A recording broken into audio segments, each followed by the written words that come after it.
Oh, we're going. It's happening. Okay. So we were just talking about a thing before we started to record, and I I kind of want to talk about that a whole bunch more. So please don't let me forget. But okay.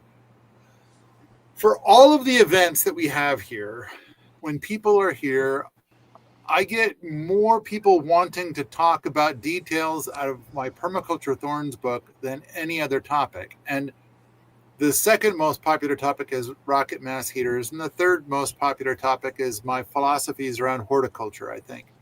And I guess, I am, both of which are, I guess, deep into the realm of crazy, in that if you define crazy as being like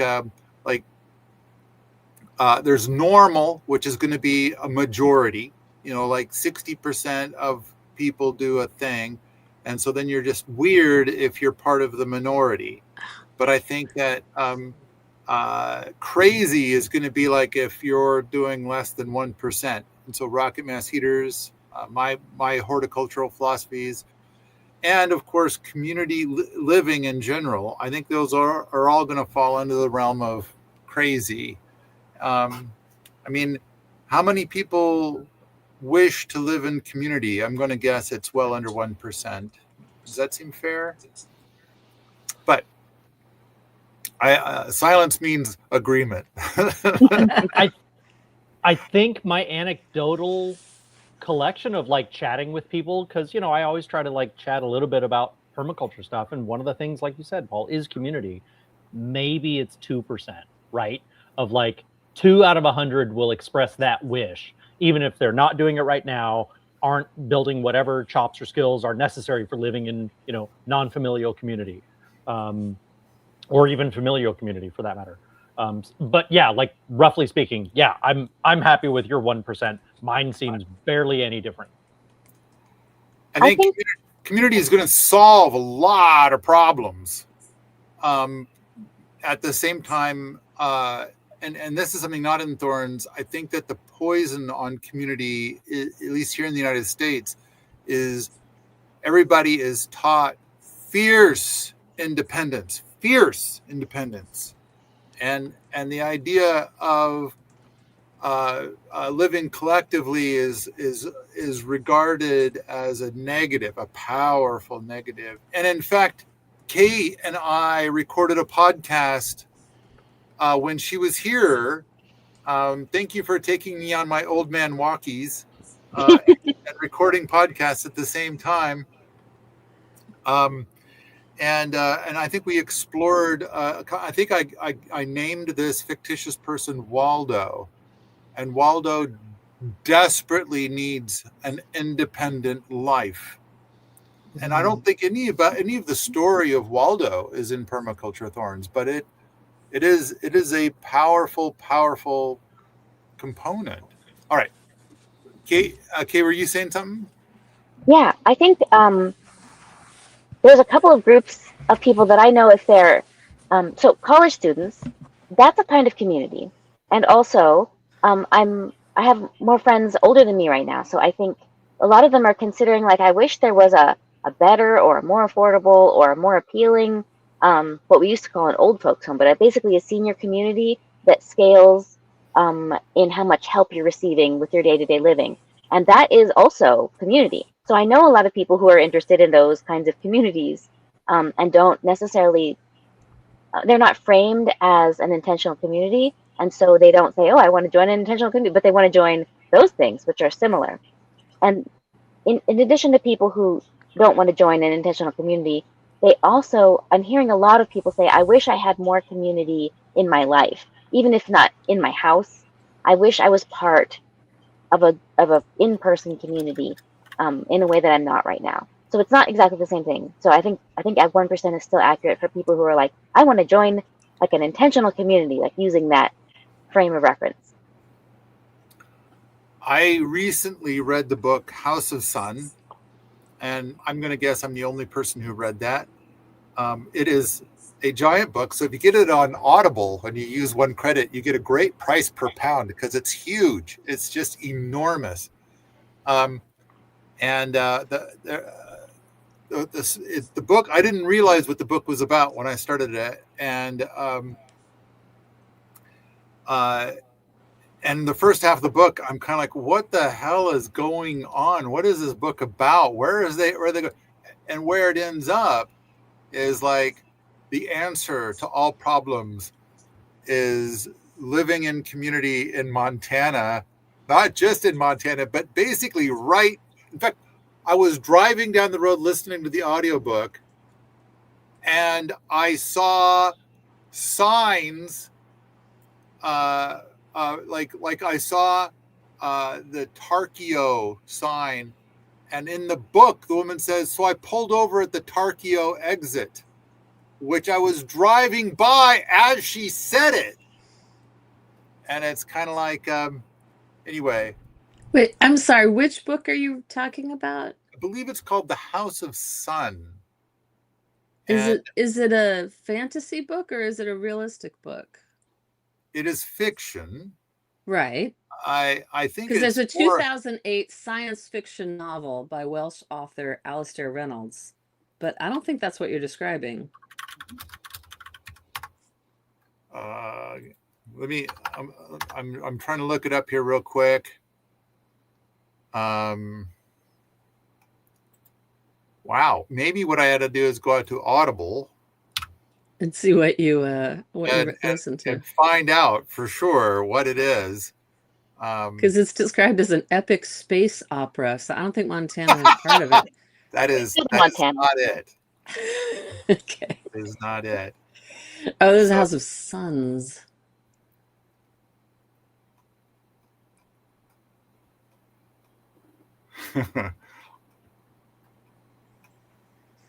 It looks like I've read a few books since then.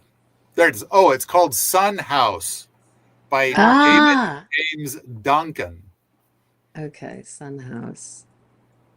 Yeah, it is enormous. It is enormous. But they also said intentional communities all fail.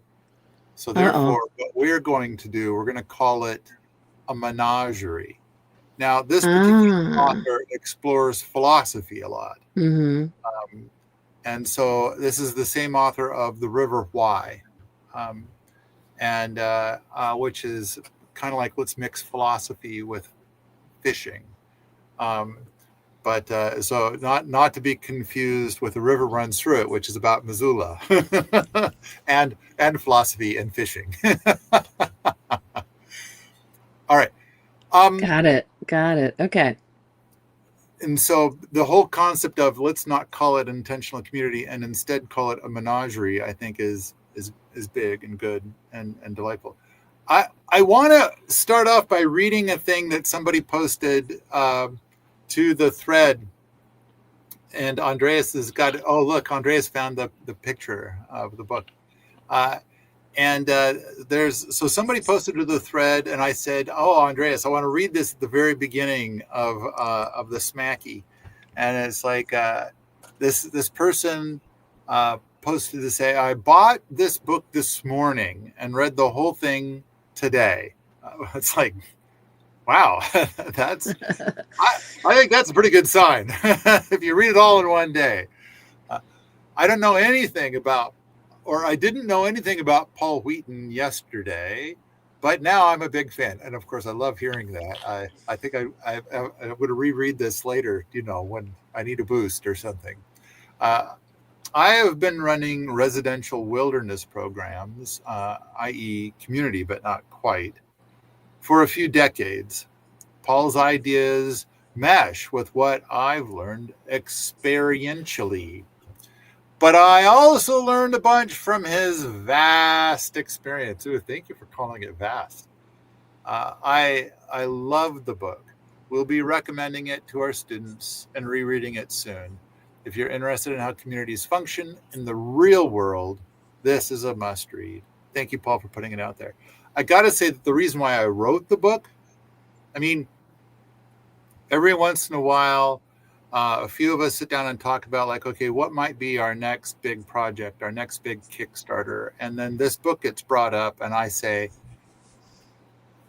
I savor the idea of finishing this book and filling it out some more. The problem is that if we're talking about trying to keep the lights on at Permies.com or at Wheaton Labs, and we need cash flow, this is not the book for that. I kind of feel like, look, if we were to do a Kickstarter, there might be 20 people that would support the Kickstarter, or maybe 50. But when we put out Building a Better World in Your Backyard, I think we had 2,700 backers for that Kickstarter, which is a lot more than, say, 50 or 40 backers. But it does seem like the few people that are interested in community stuff, this is a big thing. I do want to say that Ash Jackson is here because he and I had a long talk, and he basically wanted to create everything that I've created, and then he found out that I'd already beat him to it, and so he both thinks that what I'm doing is terrific, while at the same time he's a little pissy because, damn it, I was going to do that. And for me, it's like, oh, somebody already did like all the hard work of like figuring out all these ways that it doesn't fucking work. And the heartache and heartbreak of, I mean, these stories in Thorns are so much heartbreak of people pouring their hearts and souls into a community only to have it blow up in their face. And so on the one hand, like, I love that I'm not the only person having these crazy ideas. It's super validating that I'm not the only person who wants to live in a town with no cars that can feed itself, right? Of some stripe like that, right? And also, I'm also not sad to have missed out on some of the bullshit that you've had to deal with, Paul, like rations and rations of bullshit over and over again. I am not mad about that.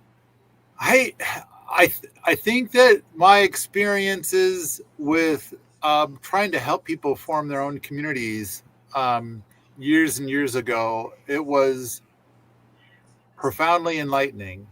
And that I saw the same problems happen over and over and over again as people basically shoot themselves in the foot over and over and over again. And they basically are designing a new community based on everybody being noble and perfect. And it's like, and then of course, when they leap into it, everything goes really horrible. I see Julia shaking her head, and I've heard Julia's stories, which I know are not for public consumption. But the thing is that much like what Ash is saying, like he appreciates hearing how I've gone through some things or observed some things, and I've worked through some things to and I know Julia's stories validate so much of what I've been through, but I'm not going to out Julia. But let's just say I'm glad Julia's here so she could just nod. And so, well, I'm going to say, like, have faith in the eternal ability of humans to creatively mess things up. Yeah. In the name of goodness and decency. I mean, it is, and it's like it's the hate in the name of love. In order for you to understand goodness and decency, I have to stab you. I mean, it's like the hostility, the ugliness that's done in the name of good is profound. And that is really, humanity. And especially here in the United States, where we teach such fierce independence. And by fierce, I mean the stabby part. And so it's like, I will be you. And there's a real powerful thing that I think of as a political kind of speaking, which is going to be, deep into fallacy. But really what it boils down to is I need, and I'm gonna slap on this psychological perspective. I need to hear my opinion out of your pie hole, and then I will feel frustrated that I don't have the might to make it right.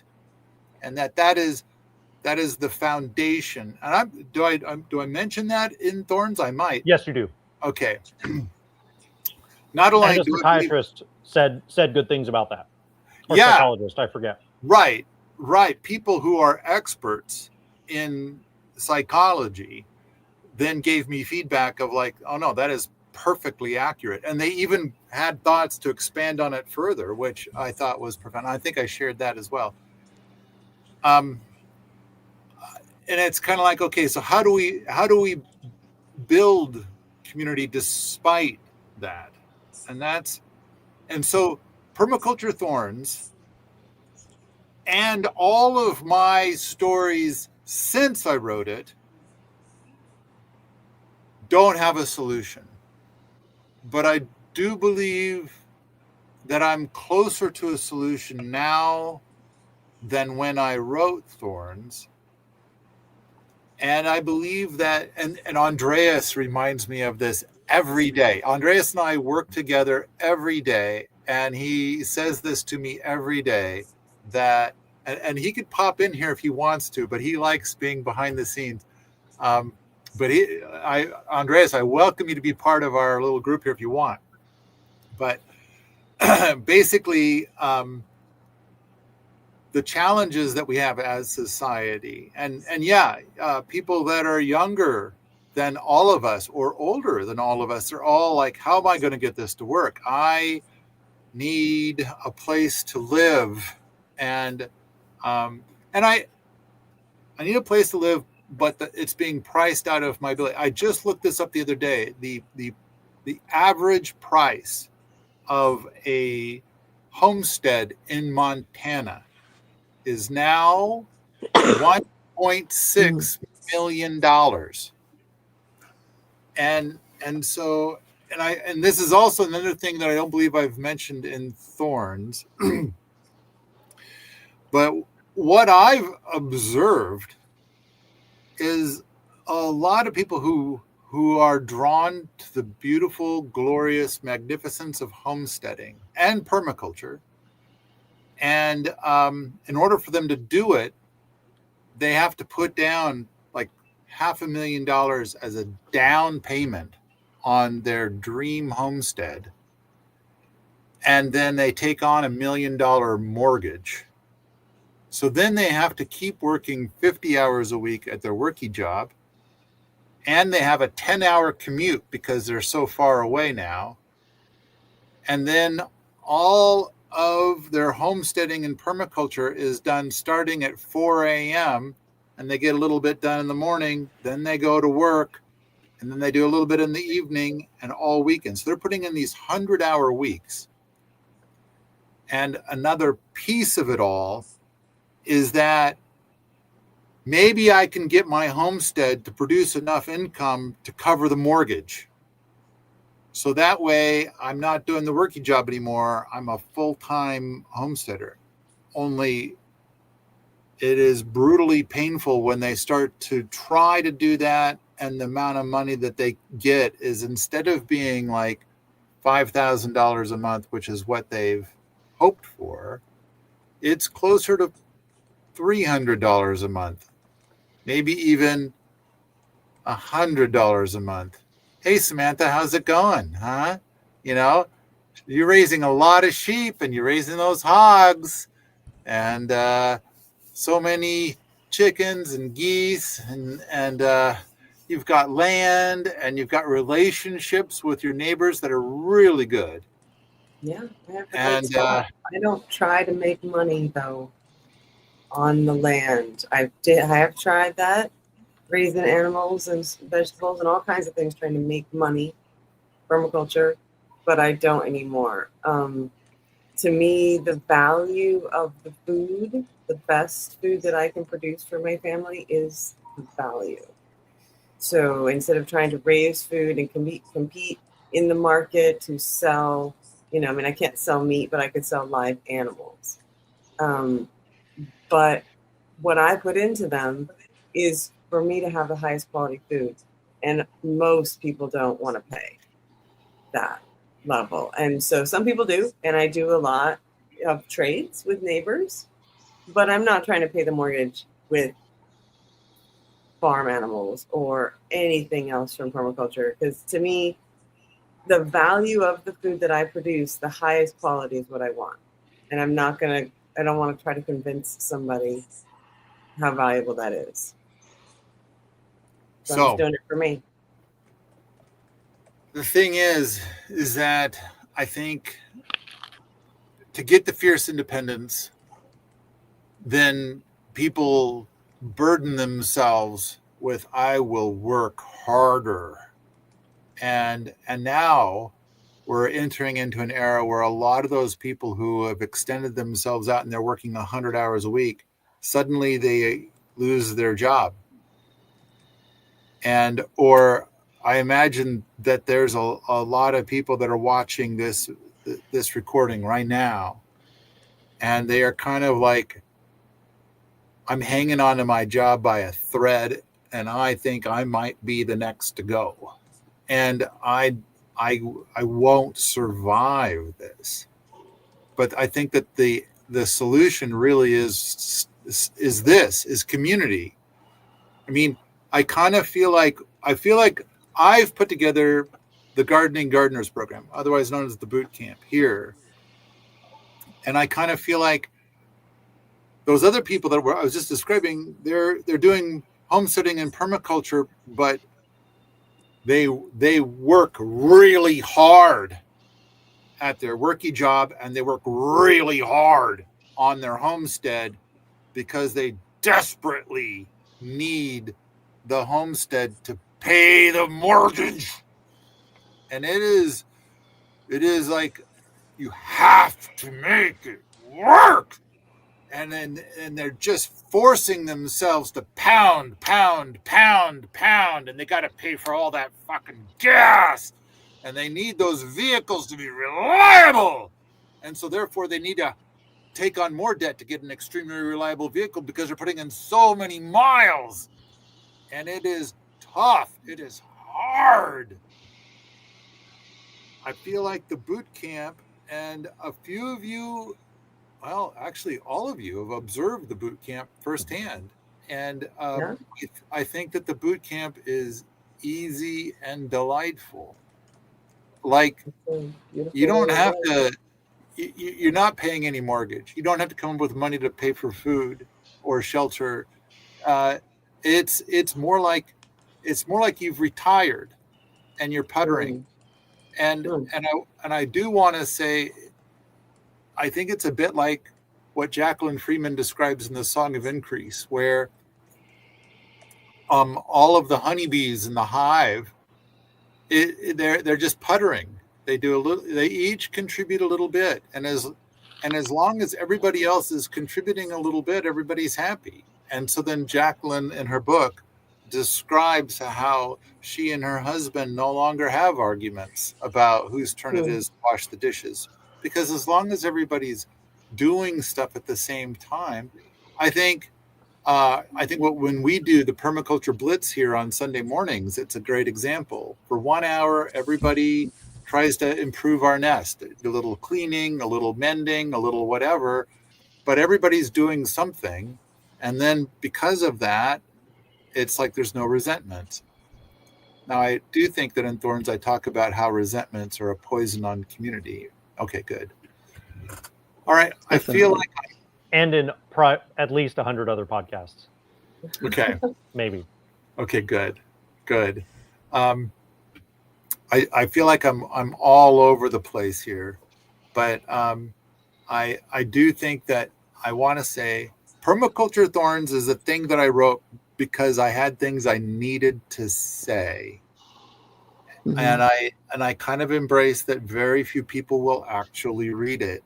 And it's like, that's okay. I said my thing. I said what I had to say. And granted, I have so much more to say on top of that needs to go in there. And yet I still don't have a solution. And I want to get to the point that, like, for example, if I've got a full community here, like, I have to tell people, like, somebody says, I want to join the boot camp. And I have to say, there's a waiting list. It might be a year or two. or if somebody says, I want to, rent an acre, and it's like, there's a waiting list. Or if I want to do deep roots, I say there's a waiting list. When I get to that point where we're full, I think then it's time to say, oh, I think this is working. And not only just full, but that more than half of our population has been here more than 2 or 3 years, and with the idea of staying here perpetually. And I do think that a lot of people at the 3-month mark, and a lot of people at the 2-year mark, they suddenly change their mind in what they want to do. And that's fine. That's great. So, all right. I want to say that I wrote the book out of necessity to say things, not so much to like be a book that people want to read, but I've said it, and now it seems like a lot of people do want to talk about it. This is the big topic, and when I talk to people that are real authorities on intentional community, and of course all of this stuff is crazy to them as much as their stuff is crazy to the general public. So I kind of feel like there's 8 billion people in the world. If 1% of them are into the idea of intentional community, what would that be? Would that be 80 million? Is that 1%? 80 million? And if 1% of that is what? 800,000? Is my math correct? I'm kind of thinking like, and then how many people have actually read Thorns? Is it maybe 100 people? I don't think it's very many. I do get people that are very passionate about it and want to talk about it a lot, but I don't think it's like thousands of people. It might be 100. And so therefore, I think we qualify as, I think my philosophy set around this qualifies as crazy in the world of intentional community. I do need to say that in the world of intentional community, they have a 95% failure rate. And when you look at the ones that are a success, some of those, it's kind of like, I'm not sure this one's in the right column. And so I kind of feel like Thorns is my attempt to say we need a better recipe for community, something that'll work great. And I know I've asked Julia this very question, and she says no. But I think I kind of feel like Julia's my petri dish, and it's like I'm going to project something onto Julia, and then she'll say no, and that's great. And it's like, but I think that the true answer is yes, and it's like, but we need a better recipe. And so the thing I've projected onto Julia in the past is, because she has acres. She and Elliot have a bunch of acres, and it's a beautiful property. And I kind of like the idea of, what if there's a community of 20 people living there with Julia and Elliot, and but it works, and people are contributing in a bunch of different ways, and they are lovely and delightful people. Then I think that Julia and Elliot would love that. But Yes. I think that before, at the same time, she's tried things, and love that is not the phrase that comes to mind. And so, and it's kind of like, can I dream up and test a recipe that is so good that Julia will try it? And right now, Julia will not. Well, I think you're reminding me of my favorite Paul phrase, which is, it's good to want. Yeah. And so, and I do think that in all of permaculture, 90% of the challenges that need to be figured out in permaculture, 90% is tied to community. And I think that the Permaculture Thorns book, as is a start of discussion of like what is challenging. What do we need to try to figure out? Okay. I feel like I've done introduction well enough, and it's like, oh shit, that was half an hour. I think it's a beautiful dream. You know, I mean, I think a lot of us have land and would love to have 20 beautiful and delightful people come and be with us and help and make everything amazing.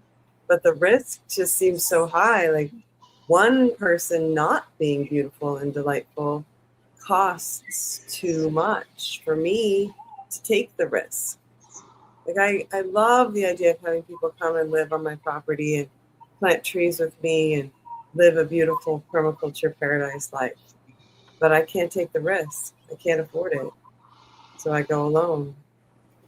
And okay, that's the perfect words. That's exactly my point. And it's like, and at this moment, there is no recipe that would work. And simultaneously, I'll bet that right now there's 100 million people that are like, I need to figure something out.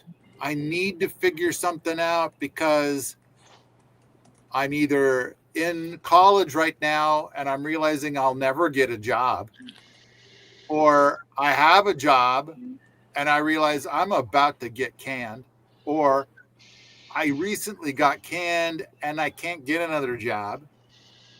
And it's like on and on and on. What's the solution? Plus, not to mention just all the people who love the idea of permaculture and love the idea of living in a lovely community. And I also want to point out the millions of people that made the leap into community, and it was a fucking shit show. It sounded so dreamy. It sounded so beautiful. And they made the leap and they're like, this is my dream. These people are beautiful. This is the best ever. And then 3 months later, they're like, what the fuck have I gotten myself into? I need to get the fuck out of here. This is so horrible. This is so bad. And I kind of feel like a negative Nelly saying this, but I kind of feel like, I kind of feel like on the one hand, I think that there's millions of people who have a beautiful property and they would love to host really lovely people doing lovely things and share the loveliness with lovely people. At the same time, they're familiar, they have experienced firsthand things being less than lovely. And by less than lovely, I mean like, I'm so glad that police and prisons exist. And I feel like that's probably overly dark, but I also know that all of you know exactly what I'm talking about. Like, holy shit. Another great book about community that I read probably 20 years ago or more. In fact, I think I read it at the time I was creating Permies for the first time, which is now 21 years old. Drop City. And it's about, it is a story about community. I don't know. Do I talk about Drop City in Permaculture Thorns? Maybe I should. I'm going to go put it on the note. Drop. I'm not finding it. Okay. And there's darkness, and they talk about, many flavors of darkness and how to navigate that. But okay, it's in their story. But I kind of feel like Thorns, I hope that we can come up with a recipe so that all of these people that need a place to go, who might want homesteading and permaculture, or maybe they don't give a shit about homesteading and permaculture, but they are in a very fucked position, and it's like, what am I gonna do? And I'm gonna go so far as to say, I'm gonna use some words that I'm not qualified to use.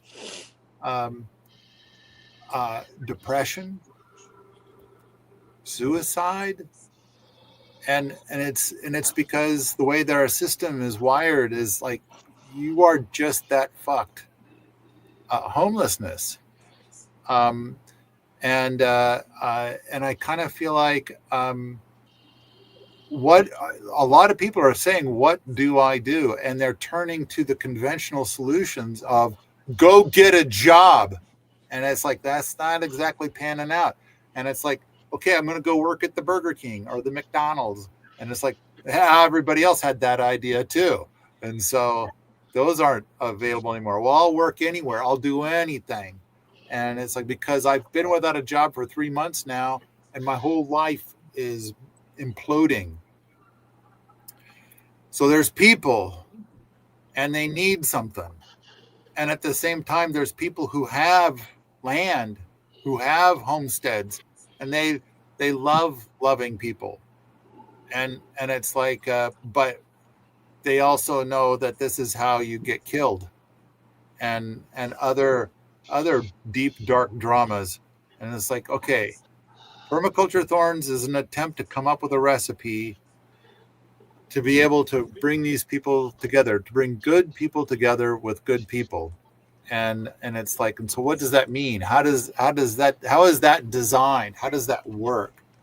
And I kind of feel like I'm experimenting with these now, and it is difficult, and it's not. I think that once in a while we get somebody here, and their values turn out to be substantially different from mine or from the other people that are here. And rather than bowing out gracefully, they bow out in a less than graceful fashion, which kind of shows us where we need to come up with, I don't know, a better design for this, so it can be always graceful for everybody. And it's like, it's going to be a work in progress. Oh, and Kay's got her hand up. I love how you say in the book that human nature is nature, because I think the conclusion that I came to, and a lot of people may have come to, is that, okay, this is too hard, I'm going to not do it. Like, even just someone who rents out a room in their house or a part of their property to somebody has had a lot of drama, comedy, and decides that, like, this is just not possible for me. And I love how you look at it and say, this human nature is nature. What is the permaculture solution to this problem? Because I don't see anyone else approaching it that way. I really like that about this. I think permaculture is about developing a more symbiotic relationship with nature, and that does include human nature. And it's kind of like, okay, so how does human nature work? Now, granted, at the same time, all of you are on the staff at Permies.com. And I see Kay looking off to the side. Really? Am I? It's like, yeah, maybe you're not showing up very often, but I'm pretty sure that you're on the staff. Maybe you weren't aware of it. Promotion! I've been promoted. I'm pretty sure you're on this. Maybe I'm wrong, but I don't know. It's fine. And I know that internally we try to solve problems all the time. And part of Permaculture Thorns is I talk about the Permies.com community and how it's an online community. It is different than an in-person community. And while it is completely different, it's also exactly the same. It's still navigating human beings being human.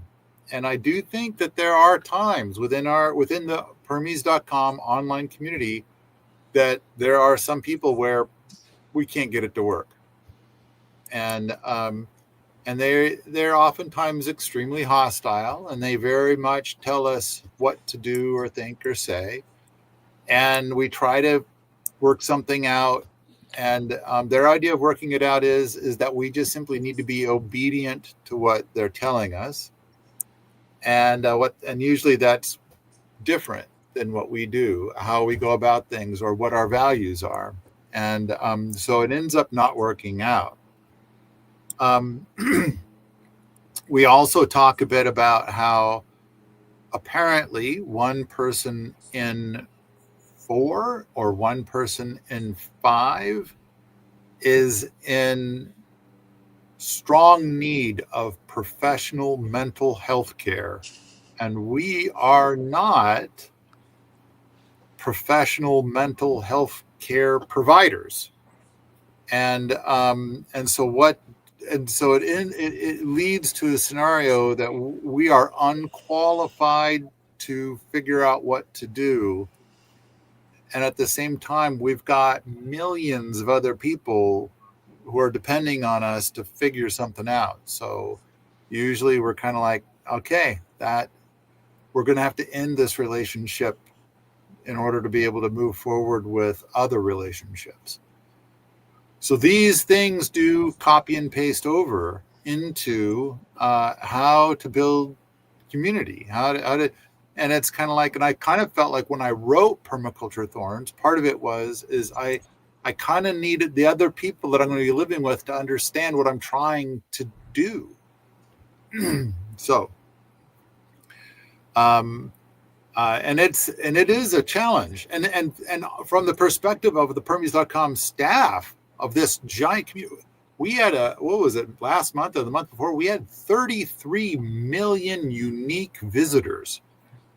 And it's like, wow, 33 million. In fact, I just now, yesterday, I think it was yesterday, maybe it was this morning, I pasted in the video of me presenting about Thorns down in Texas. And it said last month we had 1.3 million people come out to Permies.com. And it's like, wow, since that time in Texas, which I think was like 3 years ago, we're now at 33 million. So we've grown a bit. That's a lot of people. And it's like, okay, how do we get this to all work out? And I do think that while some lessons don't make the pass over into a physical community, I think a lot of them do. And it's fair to explore, how do we have a community that's functioning online? And what are the lessons learned that can make it into a physical community? So, all right, there, I feel like I'm blathering on again. And I like the idea that we're going to talk about some things that are, rather than me feeling like I need to push stuff onto people, which is how I ended up writing that book. I would rather hear about, like, what would you guys like to talk about? And I know, Ash, you, before we started recording, you said something like you've made a list. I don't know if the rest of you have made a list of, like, this is the stuff I want to make sure we talk about. It looks like Julia's facial expression is no. I didn't realize there was homework before doing this. Paul, more than that, I at least want to touch on the thing we were chatting about before we hit the live button, which was, in response to my comment about, I want to talk about Thorns. Thorns is an unfinished book. For anyone who hasn't read it, it's unfinished. It's like 0.6 alpha. It's not done. Meaning, and also because of that, there's items in there that just say to do, to do graceful exit, to do the story of Heidi with the kitchen, to do yada, yada, yada. And they're sprinkled throughout, the 160 pages of the book.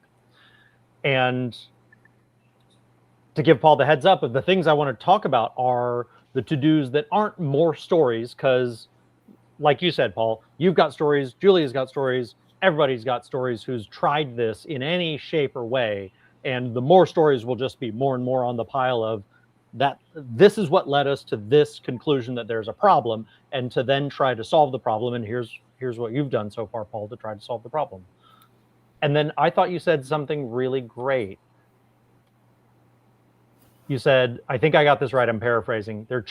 You wrote this because you wrote this and tried to de-gossip the stories in Thorns. And what you were trying instead to accomplish was to grapple with that there are challenges to community. And we, the designers of community, are in denial of these challenges. And I love that part, just because part of the purpose of the book is to make people like wake up, right? This is not working, y'all. The thing we've been trying for however long isn't working. And that's coupled to something else you mentioned, how culturally in the United States, especially, there's a strong cultural inclination towards radical individualism, if we want to call it that, and also a strong cultural current away from living in community. And so I have a provocatively shaped question, deliberately provocative question of, do you think, Paul, that the majority, that people living in the United States now have been so heavily taught away from the ability to live in community that they're broken and cannot be recovered to live in community? Ouch. And I include myself in that, I think that I wouldn't say that they are broken, but I think that they are thoroughly trained in anti-community stuff. I mean, whenever there is a community, the Muggles will point at the community and utter the word cult. Mm-hmm. That's not exactly helping. The word cult is loaded with negative shit. Although I think that we do a great job of embracing the word cult. And it's like, yeah, we're a cult. And I'm sure you've all heard, I think in this podcast, I've shared the cult thing, I don't know how many times. But it's like, as an example, so therefore, if somebody's pointing at community and saying cult, and let's go so far as to say 99% of the American population points at community and says cult, no matter what the community is. I think those people are not going to seek community no matter how desperate they get. And so it's like, okay, that is a challenge. That is tough. Or even if they get so desperate that they will tolerate going to live in a cult, because they're just hungry and tired of the cardboard box they've been living in. They're going to be shitty. They're going to be full of drama. They're going to poison the community. This is a fucking cult. And it's like, okay, so I kind of feel like what we need is, rather than, hitting that person with a stick, I think we need to do the whole thing of like, that person, this is the nature that we have to work with here in the United States. And so how do we develop a system that would work with a person like that?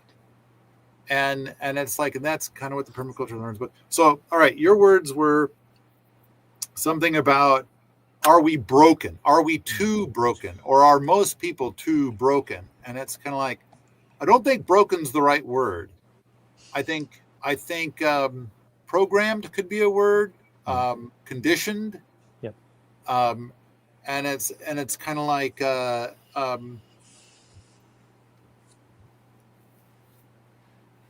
can we dream up something so that if a Muggle comes to it and they're saying cult, and they're like, I know I'm going to hate it. I know these people are a bunch of fucking hippies, and I know that it's like,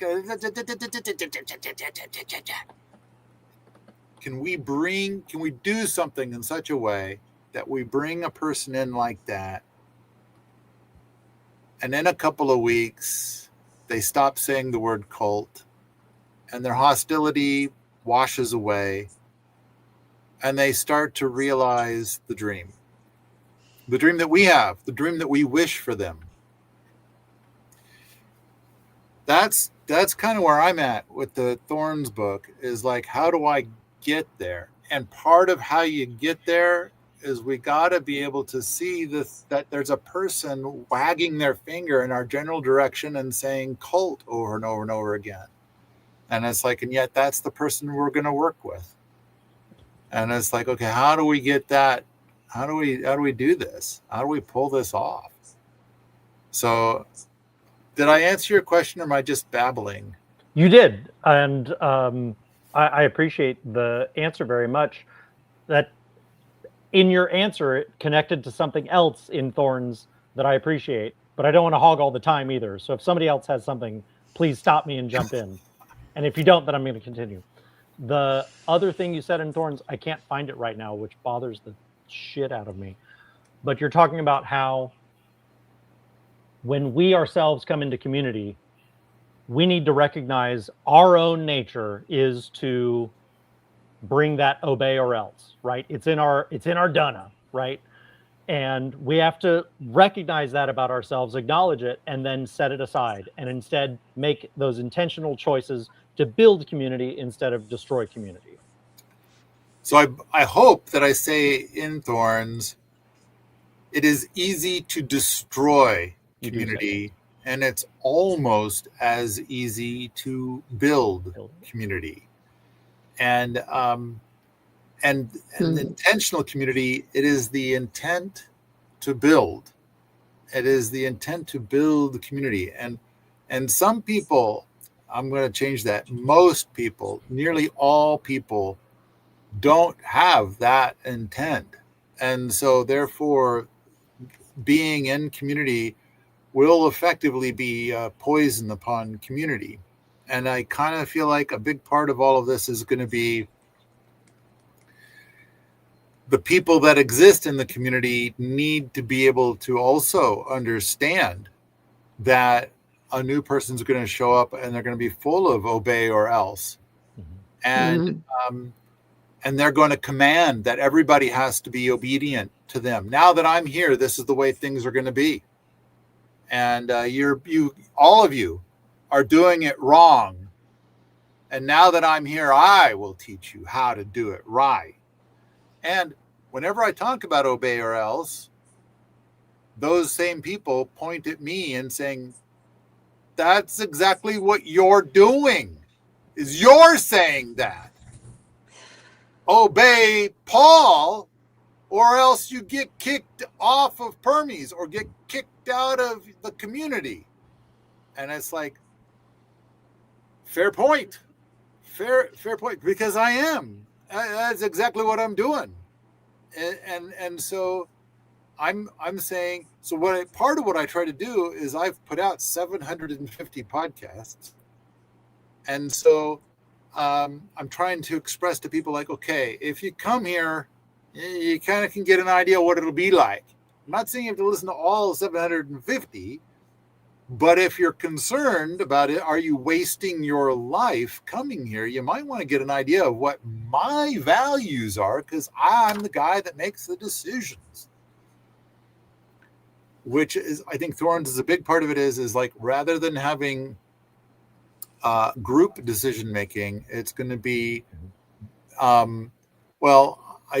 am going to lean on the independent thought consensus dictator hybrid model. But in the end, it's okay. Don't mean to interrupt. That's by the hand, not interrupt. Yeah. No. This is good. I appreciate the hand. Please, Kay. Well, thank you. This is something I wanted to try to say if there was a moment for it. So it seems like so there's obey or else that's coming from an individual, like one person that comes and is like, I have an idea for obey or else from me to the rest of the community. And there's another idea that there is an obey or else that comes from the community, that the community has said, this is the obey or else that together we have chosen. And for your community, you're like, here's the obey or else that I'm offering up as one that we could all use. And anyone who wants to use this obey or else guidelines, they can come up with rules, whatever. And they could come and be part of this group that agrees on this specific set of obey or else. And that's really different than one person saying, I'm going to control all your guys' obey or else choices. This is like an opt-in to a group obey or else that is based around a central leader. That just feels really different to me. So that was a little bit to point out. Well, I kind of feel like, and we've talked about this in past podcasts, where basically it's my land. And so I am the HOA. As we're going to try to do the community thing, then I am the HOA. Now, if you go to someplace else and they have an HOA, then that HOA is obey or else. But you agree to it when you arrive. And I kind of feel like, okay, when you come here, in fact, I recently heard something, and I think by heard, I mean like somebody in the Permies.com staff only forum, I think, said this. And it was something about how a family with rules is generally the most dysfunctional. Mhm. And of course, at Permies, we just have the one rule: be nice, and then we have vague guidelines after that, because we embrace the idea that human communication is far too squishy for rules. And when one, because it used to be like, apparently my understanding is, I don't know how many times I've heard, all forums are dead, all forums are gone. But Permies.com is a forum, and it's like, so somehow we've persisted past the all forum death scene. So I kind of feel like a lot of the forums that are no more, I think, died by their own sword. They made hard, rigid rules that ended up being the poison to their community. Whether and a lot of times, my philosophy has always been, rules give bad guys traction. And now they're gonna lean. You can't ban me. I will sue you because I did not break any rules. I told everybody to go fuck themselves through a rolling donut, and that's not against the rules. And it's like, and it's you can't delete my hostility because you don't have a rule against the flavor of hostility I found that went between the rules. Whereas when you don't have rules and you just have a crazy person in charge, then I could say I elected to not publish that for, I don't know, does it like it? There you go. The end.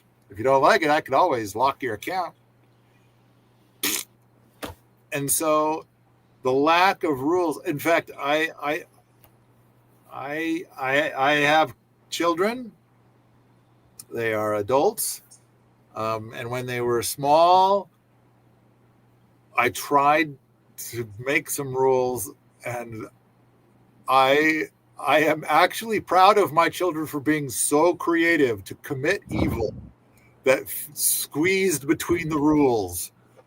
And eventually I had to change all of that to just say, you're going to have to read my mind and find out, what am I going to go ballistic about? You know, like, what am I going to say no to, or what am I going to punish you for? And like, you know, what's going to get you grounded? And it's like, I don't know. But you know, Wait, yeah. Oh, can I Julia, share? Can I expert, share a great rule? an expert in this. Oh, a rule. This is a great rule. It's picture a scene. 12-year-old boy with a big box calls out to mom. Mom, can I use this, massive knife to open this box? Mom says, what's the rule? He says, don't do anything that would be embarrassing to explain to the ER doctor. She's like, and? He goes, I'll go get a butter knife. So, rule for life. Yeah. All right. You know, so that one's not bad. That one's not bad. All right. And now I don't even remember. So Kay. The lack of rules makes it, because when you have rules, people become lawyers to work the rules in their favor. And the most awful people are the best at doing that. Yeah. All right. Kay, can you remind me what we're talking about here? I was saying that you're talking about obey or else. And I was saying that people agreeing to like, this is a good obey or else situation, I want to join, is a really different feeling than somebody saying, you all will obey or else for me and I have decided for you. So those feel really different. Yeah, I think on one obey or else you kind of signed up for it. And Exactly. and for the other obey or else it was projected upon you. And it's like, and I didn't sign up for it, and yet I'm being told that I must obey. And it's like we've had a lot of people who have elected to not come here, or we've had some people who came here and their family told them, don't go there because I found a thing on the internet about how Paul Wheaton is a horrible monster. And it's kind of like those were obey or else. And so in each case, those people told me to do something contrary to my values, contrary to our mission. And and they said, obey. They literally said, obey or else. And what these protective family members found is the or else. That's what they did. They went on to the interwebs and wrote a bunch of, and the beautiful thing about the crazy, hostile, negative shit about me is that I think there's been 100 people who have come here since it was published. I'm one of them. And they'd never heard of me, but they stumbled upon this thing saying what a monster Paul Wheaton is. But the way that they did it, the way that they said it was so poor that it's kind of like, these people seem like shitbags. Whoever they're bitching about must be great. So, Ash, you're saying that's how you found out about me? It was very early on when I learned of you, and I found one of these instances, and it came across to me as a ringing endorsement of you, their attempt to take you down. Yeah. So, like way back when I couldn't keep track between you and Joel Salatin. I was like, oh, is that Joel? Is that Paul? Who is who? Now I know who Paul is. Oh, you thought you were confusing me with Joel Salatin. Like within the first, 72 hours of learning about you through the Justin Rhodes farm tour videos. Okay. Right. Like very, very, very, very early. Well, I'm happy to be confused with Joel. Joel is lovely and delightful. Yeah. But okay. I have a question for you, Paul. Unless you want to continue on the track you're on. Let's see if we got Kay wrapped up. Kay, we? I think the obey or else thing is a challenging thing to consider. And yeah. Okay, Ash, what's your new thing? My new thing is a thing we already talked about, and really it's kind of the thing, right? It's the recipe. It's Julia, Samantha, anybody else who has land. I guess this goes for you too, Paul. If there was a thing where a person or a batch of people could be brought to you or presented to you with the Paul Wheaton stamp of approval of, this is a nice and lovely person who is bought into permaculture and is, ready and has the skills to live in community in a nice and lovely way, would that be, at that point, does that reduce that risk enough to then bring a handful of people onto your land who want to do the stuff and have the Paul Wheaton stamp of approval for niceness and loveliness? Wow. Okay. I think it would. I mean, if I could get people to come either through the SKIP program, so they've shown all their wonderful work, or through they've been at Wheaton Labs and they've gotten that, kind of that conditioning, that training, that mindset, then I would love that. I'd love it if Paul has so many people coming through, either through SKIP or through Wheaton Labs, that he was, wanted to send them out to people around the world to run their farms. I think that'd be great. Yeah. I think that was something that I tried to run by Julia about 4 or 5 months ago, was the idea of like, and so what I keep doing is I keep testing ideas on Julia and she rejects them all. But well, I have a zoning problem. I have a government problem. I'm not in Montana. I'm a half an hour out from Portland, and Clackamas County is paranoid about cults, I think. They're really paranoid about Cool. the idea that there will be multiple unrelated people living on a property. Mhm. That is a problem for them. I've seen similar zoning ordinances in other rural counties too, of, certain number Especially of unrelated outside persons, of a blah, blah, place blah. like Portland, Right. right? They don't want the crazies coming from Portland and forming a cult in their cute rural community. So setting aside governments Yeah. and their anti-cult Oh, the way. government. Yeah. Yeah. Setting that aside, because really we're going to try to solve the problem. Okay. And then it's possible, and it kind of comes back to the whole thing about pot. And I like doing this for rocket mass heaters, because people keep being concerned about whether or not it's legal. And it turns out rocket mass heaters are in the building code. But a lot of people, when they try to say, oh, I'm not going to do it, and what is, well, why? Well, my government wouldn't allow it. And it's like, well, your government does allow it. And it's like, no, they don't. So that I have this stupid bit that I do, which I think is kind of funny. And it's kind of like, I wish for everybody to treat rocket mass heaters the same way people always would treat pot. Nobody in all of the United States, nobody touched pot until the government said it was okay. That's the only way to be safe, is to be obedient to your government at all times, because we all know that the politicians that we've elected to make these laws, that they are good and decent and perfect people. They are perfect in every way. And that's why we need to be always obedient. And that's why nobody ever touch pot. It doesn't matter that a rocket mass heater will save you thousands of dollars a year, or that you could build it in a weekend, or that it solves global problems. Those things don't matter. What matters is that you are always obedient to the government, always.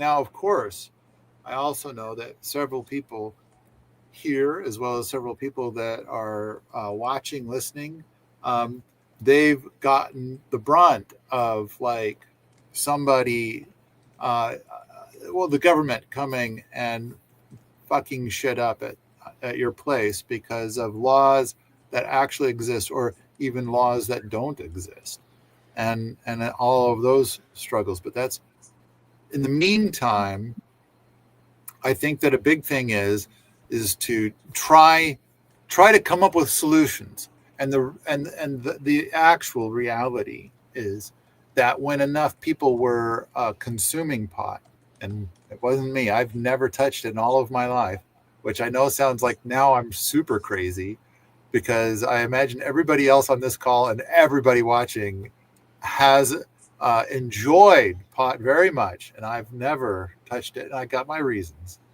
but I've never touched it. But my understanding is so many people got to the point where they enjoyed it that they became a voting majority, and now that's why the government allows it. And it's like, so if community is to succeed, maybe it needs to be something where you end up being in a voting majority. I mean, I think it's plausible that, I stayed at Julia's house. Actually, I stayed at both her city house and out at her homestead. And it's like, now granted, I didn't stay very long, but it does seem like if you know somebody who's in a pickle, you could have them stay at your house for months or a year if you wanted to. And even though there might be a law against it, it seems like surely there's not a law against, like, I have a friend who's in need and I put them up. And right now we're entering into a new era, I believe. At least this is what I hear Andreas whispering in my ear every day. We're entering into a new era where a lot of people are about to be homeless, or they're about to be, reaching out to their friends to say, hey, how do you feel about a little couch surfing action? I'll try to do my share of cleaning and stuff, or something, whatever their story is. And it's like that in Clackamas County could end up being a violation of standards. But back to the thing I was trying to push onto Julia 4 months ago. I was trying to push onto Julia, and she rejected this idea. But I want to say, and it leads into what was being asked, and I want to say, okay, suppose somebody has been here at my place for 2 years and they're great. And, could they go to Julia and live and be at her place and start a community like our community here at Julia's? Be a person who's like, okay, I know the way that Paul did things at Wheaton Labs, and we're going to try to do a little copy and paste and do it at Julia's property. And I said, Julia, if that actually happened, would you do it? And it's no. And it's like, but provided we fixed the county thing, right? But I'm gonna keep trying. Julia's my favorite petri dish, and so I'll figure something out that'll work for Julia. But it's gonna. I think I've still got like 7 or 8 years to go on all this experimenting until something works for her. So I think I'd be happy if you did in the future like a workshop at my place, and that would be a good way for people to meet each other. That's a community building thing that I could get behind. Okay. I did come out to your place just as a potluck. What was that, last year? I think that was last year. Yeah. But not like a super like organized, advertised, you pay to come thing. That was, people brought lots of vegetables. All right, Ash, you were making a point or raising a point. I hope we've addressed it. Some, and like with all of this, right? Like Thorns, y'all can tell I'm one of the people who read Thorns and said, God, yes, and also questions, and also I wanted to be there already, and it's not. Like you said, Paul, you mentioned how if this person has gone through the boot camp for 2 years, right, or something like that, maybe you could even say, one might even say graduated from the boot camp. That reminded me of a story you've told, and stop me if it's not in Thorns, and stop me if it's one that doesn't belong on the YouTube or in the Smackdown. You told me a story, I'll generalize it. A parent sent their child to the boot camp, or the child found the boot camp, and then the child went through the boot camp and like learned skills and learned how to be a working person and learned how to like get their ass off the couch and get outside and go do stuff. And then some months or more months later, the child returned to the parent, and the parent came to you with profuse thanks for turning their child into an adult, a functioning, workable, working adult. I'm watching the chat right now because I think I mentioned that exact scenario like a year ago on one of these, maybe 2 years ago. And the woman then typed in the chat, that was me. Okay, so it's out there. So yeah, there was an 18-year-old fella who came out here. I do remember needing to tell him about he needs to wash his socks more often. But her words were, I sent you a boy and you sent me back a man. And it does sound like he was like really enjoying video games a lot. And when he got back, it was very much like, okay, let's get this built and let's build this other thing and let's move things forward. Let's build a life, as opposed to, I don't know if I know that there are people where they'll spend all day every day with video games and they just want to be in their mom's basement playing video games, I guess, and they can get into their 40s that way. I don't know, some people, that's how they want to live, and it's like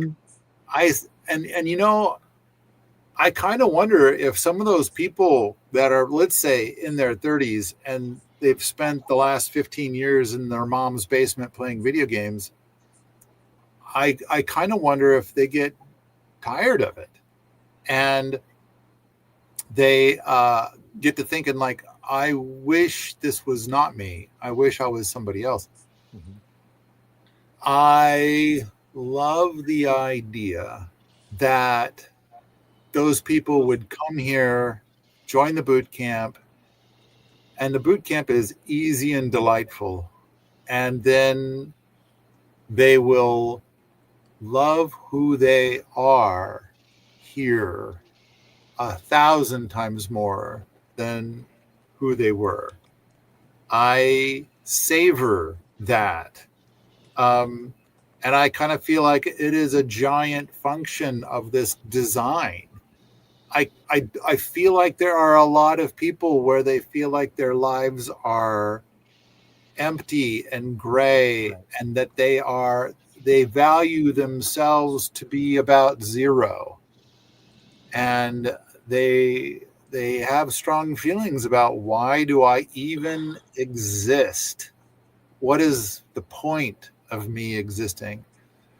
And I love, and you know what? I'm gonna completely different, really. There are some unkind people out there in the world, brutally unkind. Really? Worse than you see in movies and television shows. Mhm. And I think that some of the people that are the victims of those people have come here, and they see this as sanctuary, and that that level of unkindness, that level of darkness is kind of not allowed here. Mhm.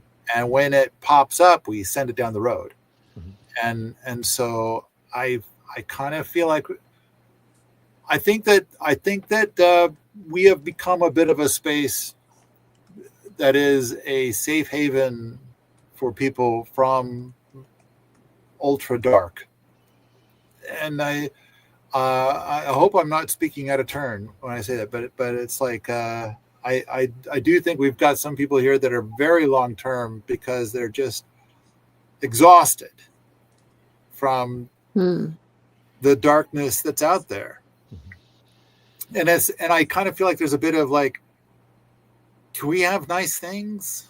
Can we just have a place where it's like, just be able to talk about nice things with nice people and just have a nice day every day? Can we have a nice day every day? Is that, and it's like, and so I hope that we make a bit of that here, and you know, by having values and by being quick to send people down the road if it's required. And okay, Kay, you got your hand up. I think that's one of the most valuable parts of Permies for me, is knowing that it is safe, in that way, that people who are bringing intentional harm are sent down the road.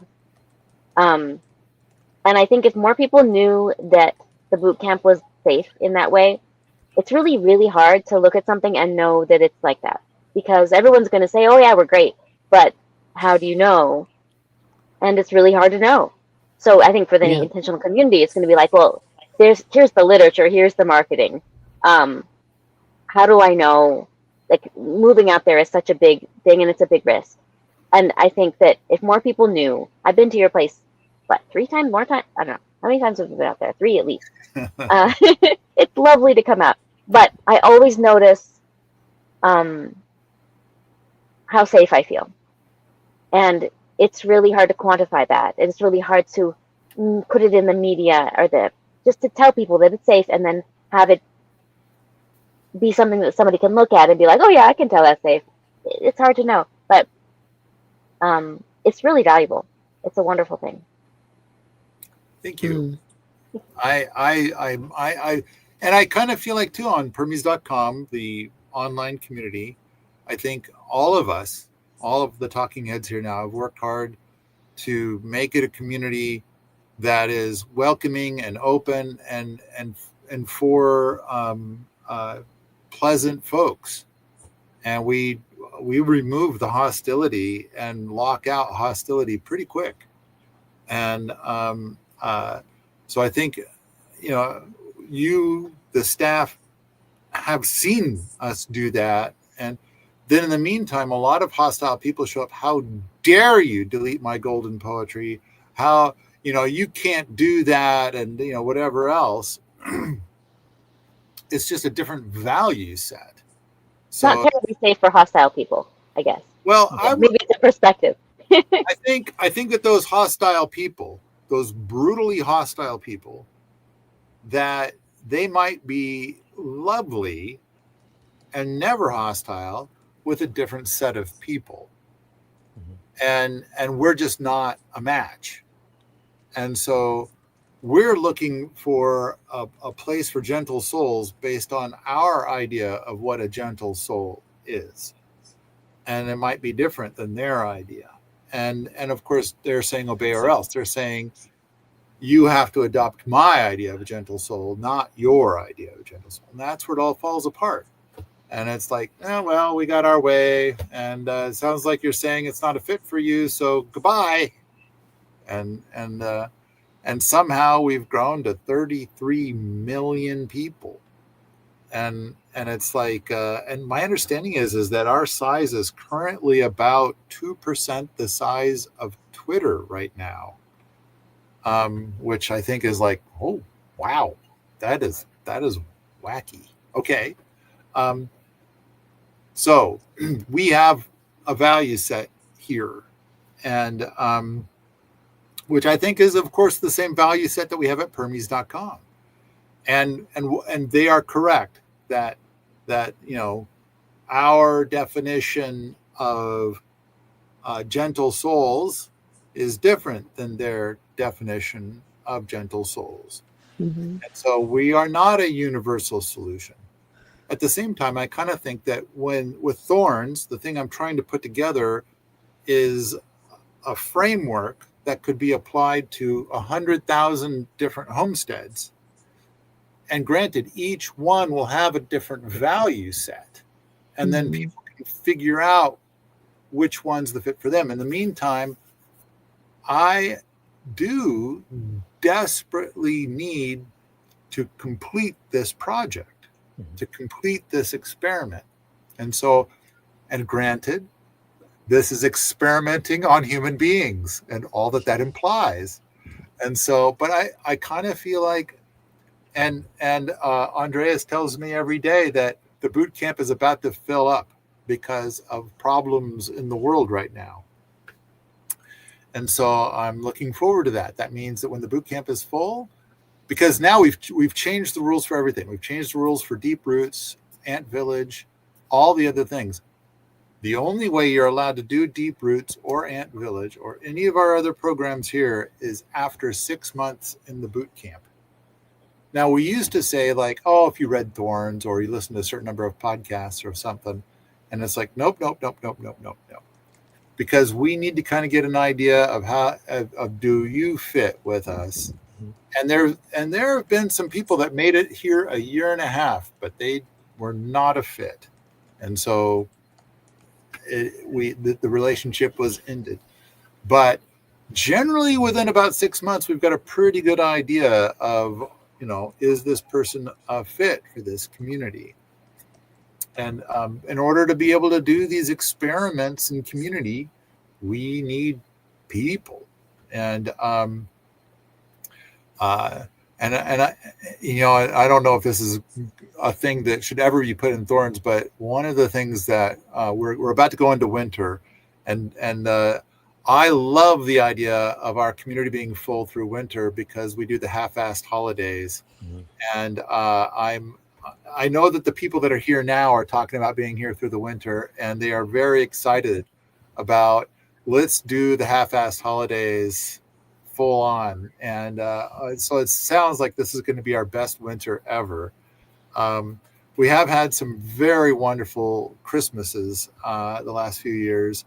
And I don't know, I like the idea of having a lot of people here during the holidays and through the winter. Plus, it's a great time to really be able to experience a rocket mass heater. All right. what's I feel like I'm just wandering off into all these weird spaces. I hope that this stuff is okay, but what's next? Who's got a thing for next? Or maybe we should. I got lots of things. I just don't want to let. I want to let these gals say too and jump in. I don't want to push y'all out of the conversation. Okay, maybe if no one's got their hand up or no one's jumping up with the thing that they want to talk about, Cool. maybe we should take one from the chatty chat.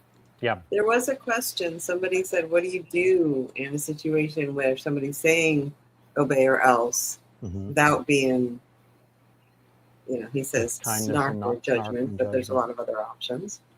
So another unpublished book that I wrote and needs to be finished.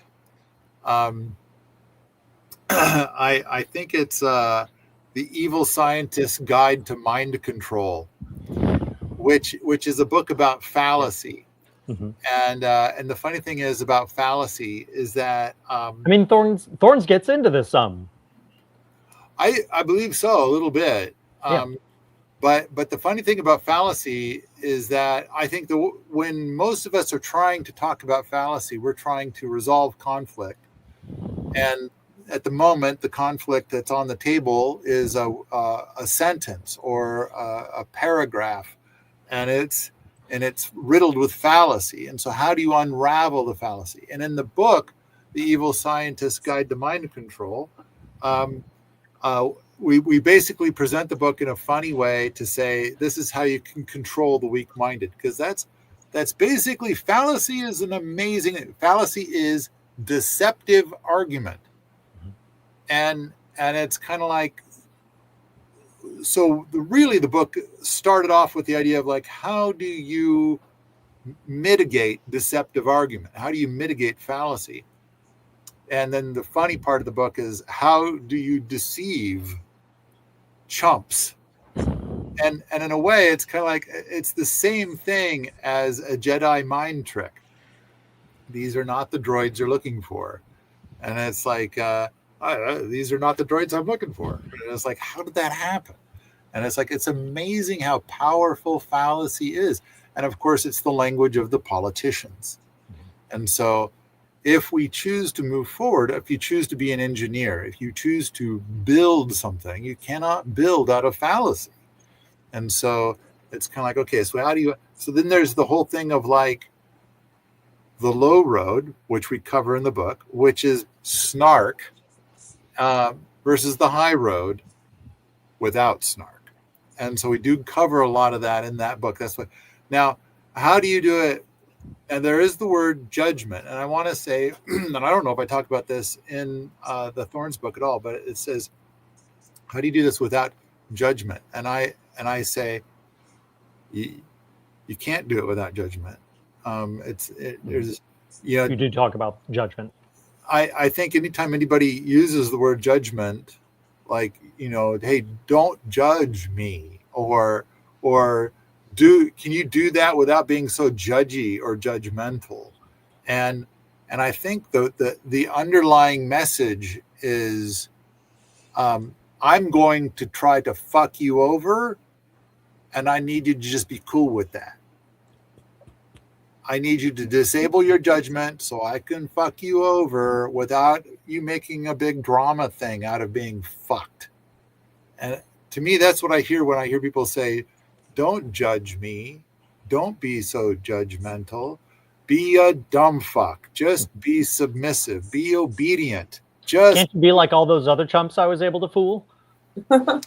So, well, I think we have to have discernment. You don't have to have judgment in the sense of putting someone else down, but we have to have discernment. We have to have awareness.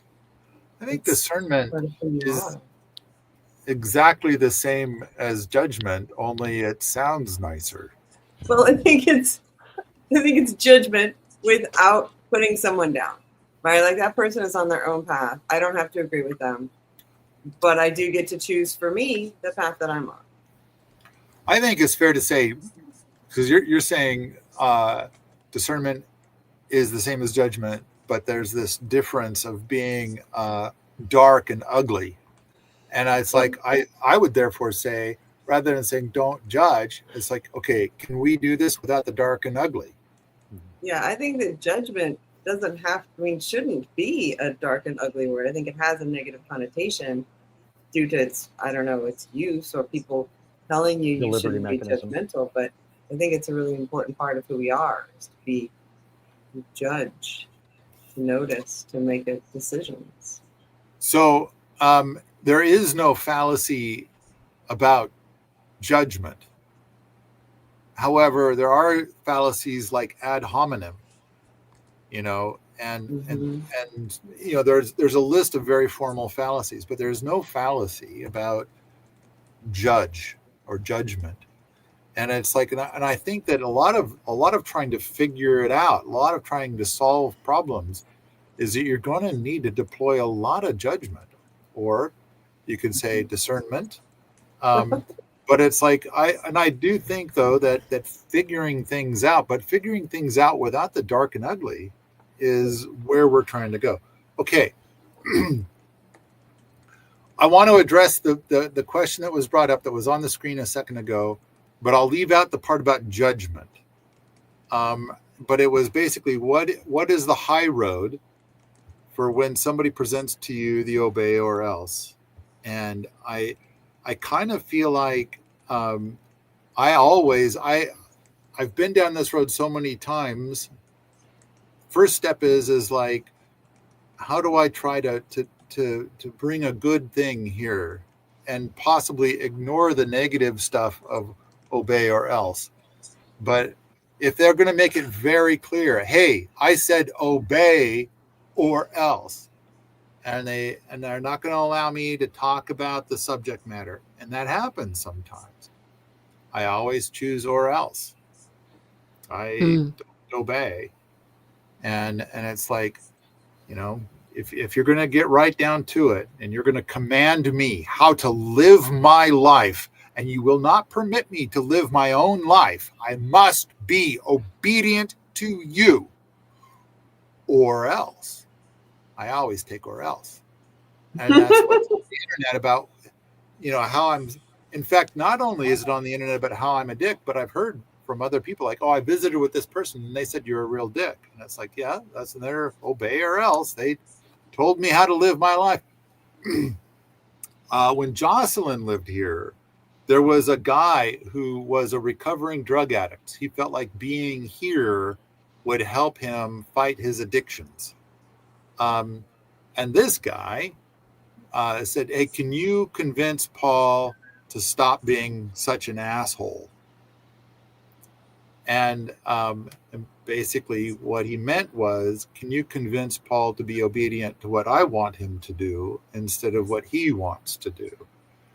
To be obedient to a drug addict instead of pursuing his own goals, to facilitating what I want instead of working towards his own thing. That's his definition of how it is that I'm an asshole. And so I gotta say, I vastly prefer being called an asshole than being the puppet of some nitwit. And basically, that's obey or else.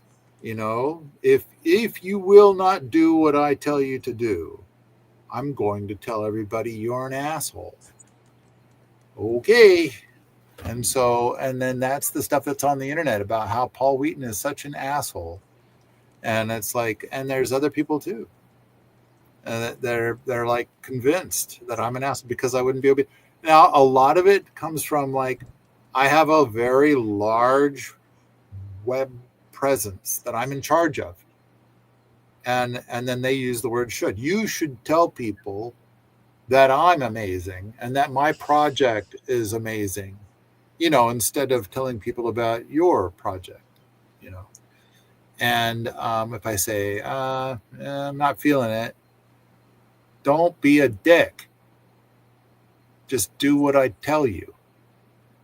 And then when I still decline, then I refuse to work with Paul Wheaton because he's just an impossible dick. And it's like, I'm okay with that. tell everybody I'm an impossible dick. I'd rather have that than trying to do this thing. I mean, and sometimes it's like not necessarily a bad thing. It's just not necessarily a great thing either. Yes, Kay. I've noticed that when people first come to the boot camp, you have a rule that, like, just so you know, new person to the boot camp, we don't really change any of our rules for a new person in the first, like, we don't really do that. So one way to sort of gently be kind to someone who's, and it's true, you're like, most people have the exchange, you know what's better? This thing, and they haven't been there 5 minutes, right? But they're just so excited to share the better thing that they happen to know about. And that's very natural to want to do. And to be nice to that person, you say, oh, we have a rule about this, just so you know. And that's actually a very sort of gentle way to say no to somebody who's saying obey or else in the very beginning. So I'm glad you brought that up, because we do have this stuff that we share with people in the boot camp now, which should go into Permaculture Thorns. And it starts with when Des was the high commander. He came up with this one thing that he would tell people when they showed up on their very first day. It's the very first time that they're sitting down as a boot. And his position was to say, please go with the flow for the first 2 weeks. And the reason why we bring this up is there are some people who arrived, and on the first day, they were very angry that we're doing it all wrong, and that they needed to stop. Everybody stop. All boots, all projects stop. Everybody has to stop until I can tell them why it's wrong, and they can now do the right thing. It's a good thing I'm here. Good thing I came to tell you. And it's like, it was hilarious how often that happened. And of course, it's maddening to somebody where it's like, oh no, we're familiar with that, and we've opted out of that, and we have our reasons, and we've got a bunch of, and we're glad to talk about it, like at lunch or at dinner or whatever. But so the high road that Des did is on the first day, as all these people are getting settled in, he said, I have this one thing I wish to share with you. Please go with the flow for the first 2 weeks. Kind of learn how we do things. And usually, a few days in, or maybe the second week, you kind of get an idea of why we do it that way, which is different than the way that you might already know of for doing that thing. But glad to visit about it, like at lunch or dinner or something, all you want. But please just go with the flow for the first 2 weeks. And that has smoothed out a lot of things. But yeah, we had some people show up, and they needed everybody else. So I think Willow Feeders is a great example. I think our Willow Feeder stuff is like an order of magnitude better than the Humanure system, and it's built on the concepts of the Humanure system. But people that have read the Humanure book and are not familiar with the Willow Feeders, they are very adamant that we are not doing Humanure correctly. It is wrong, and it must stop immediately. And it's like, so that is an example.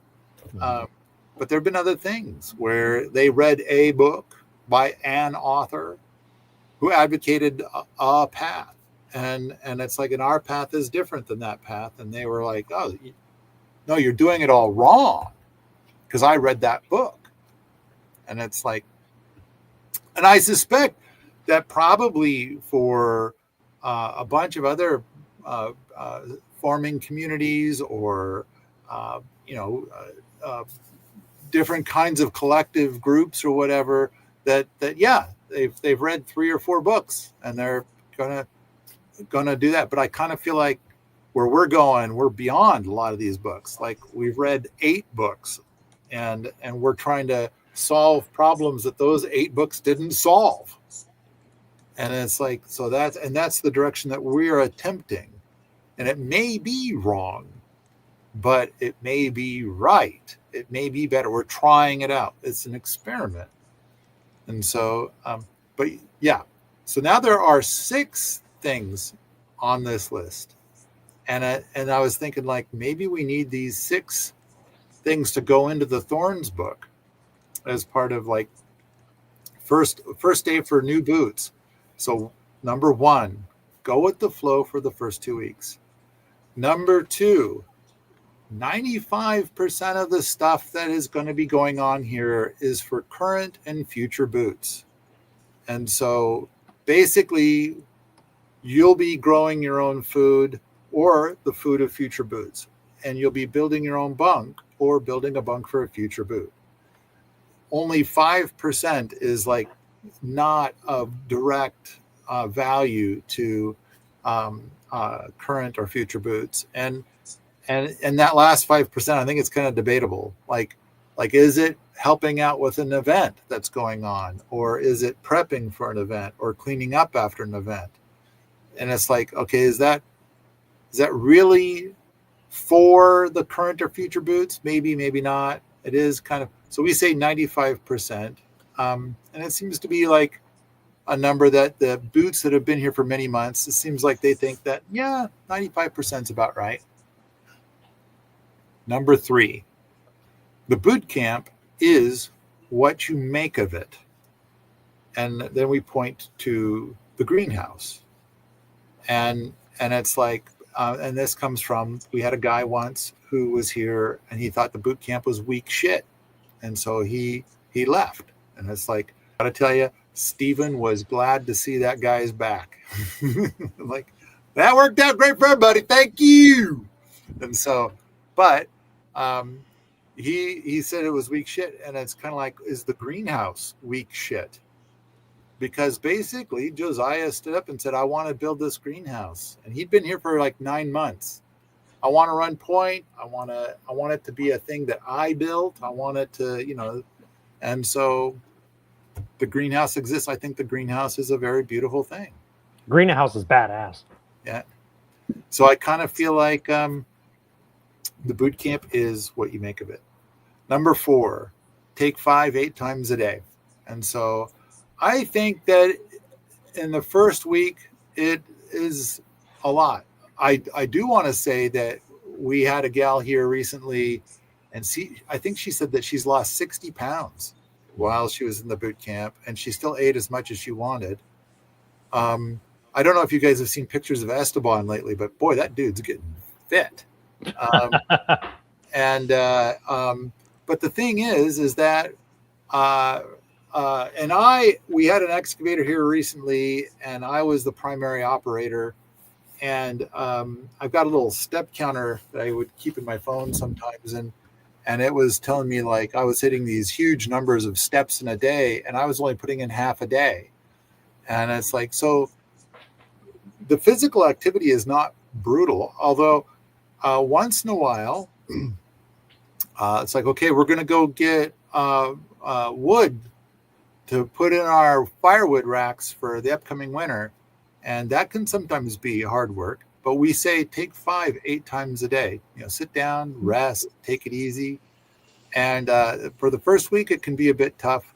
The second week can still be a bit tough. But usually about the third week, it just falls off, and then you can still take 5-8 times a day.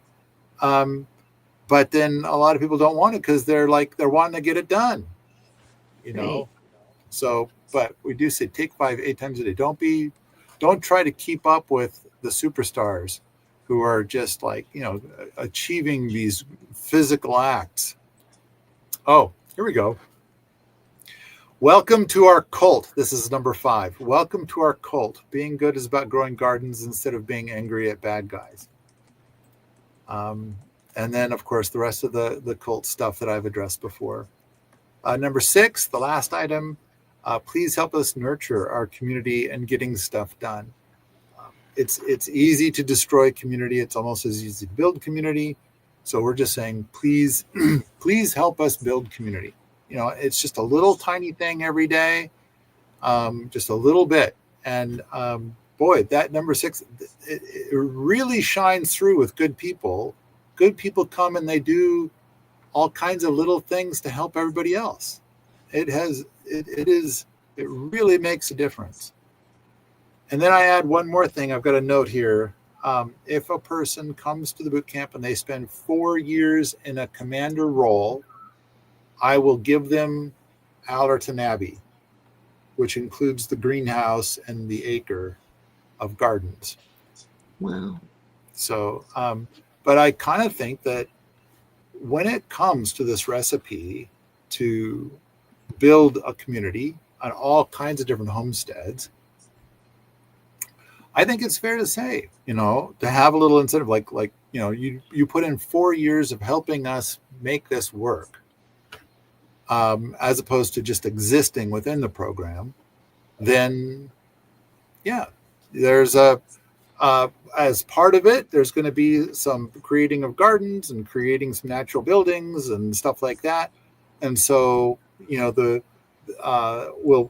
will build a new humble cabin and big gardens to go with it, and a fence around it to keep the deer out. And that will in time belong to somebody who has put 4 years in a leadership role. I don't know. I think that that's a pretty good path, especially for somebody who may have lost their job and can't seem to get a new one, and likes the idea of helping to, move a community forward. But I think that these are going to be the ingredients that I need to add to the existing Thorns book. So, Kay, you mentioned this thing about go with the flow. And I think since the last time you've been here, we've added these other items to the list of just things that we say to new people when they arrive. I don't think these are rules or anything like that. It's more like guidelines, more like stuff to help people become comfortable. But each one has a little history to it. So there you go. Great. All right. Do we have anything new from the people in the chatty chat, or with any of? I know Ash is ready to. He's got a list. I'm brimming. Oh yeah, But yeah. that's great. And so Kay's touched on some stuff. Samantha or Julia, do you have a thing that you want to bring up? Sounds like no. Well, something something you've already had in podcasts, but I think it's worth bringing up here. And to be honest, I've read the Thorns book, but I read it years ago, and I tried to look at it, but this has been quite a week. Okay. So I haven't looked the whole thing. I don't know if it's in Thorns. Tell me if it is. The story about the people who were forming an intentional community, a permaculture intentional community, and they had like a meeting open to the public. And then at the beginning, they're like, everybody who's here because they're interested in living in community, go over here. And then everybody that's here because they're interested in permaculture, go over there. And then you don't want the people who are just looking for community, because they're often the people who are looking for free therapy. So yeah. And it's okay. So let me I know the story, and it's like, so they put out an open invite, and they got way too many people. Mm-hmm. And so they asked the room to everybody who's interested in community more than homesteading, go to that side of the room. And people that are interested in homesteading more than community, go to that side of the room. And it turned out to be a 50-50 split. And it did seem like it was like 40 people showed up, but they were looking for something. They were hoping they would get like about 20. And so now they had 20 on one side of the room and 20 on the other side of the room. So there's all of the people that are interested in community more than homesteading, just go ahead and go home. And we're going to build with the people that are interested in homesteading more than community. And you're right. And that the person that did that, their position was that, yes, people who are looking for community oftentimes are looking for cheap therapy. They need to be around people to kind of get feedback and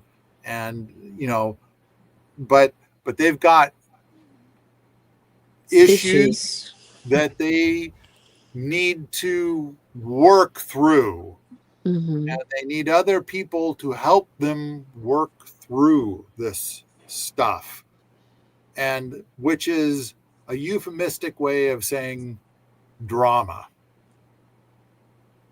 And so, and of course, I think the models that we're going for here, the big recipe for all of Thorns, how do we have 20 people living under one roof without stabbing each other?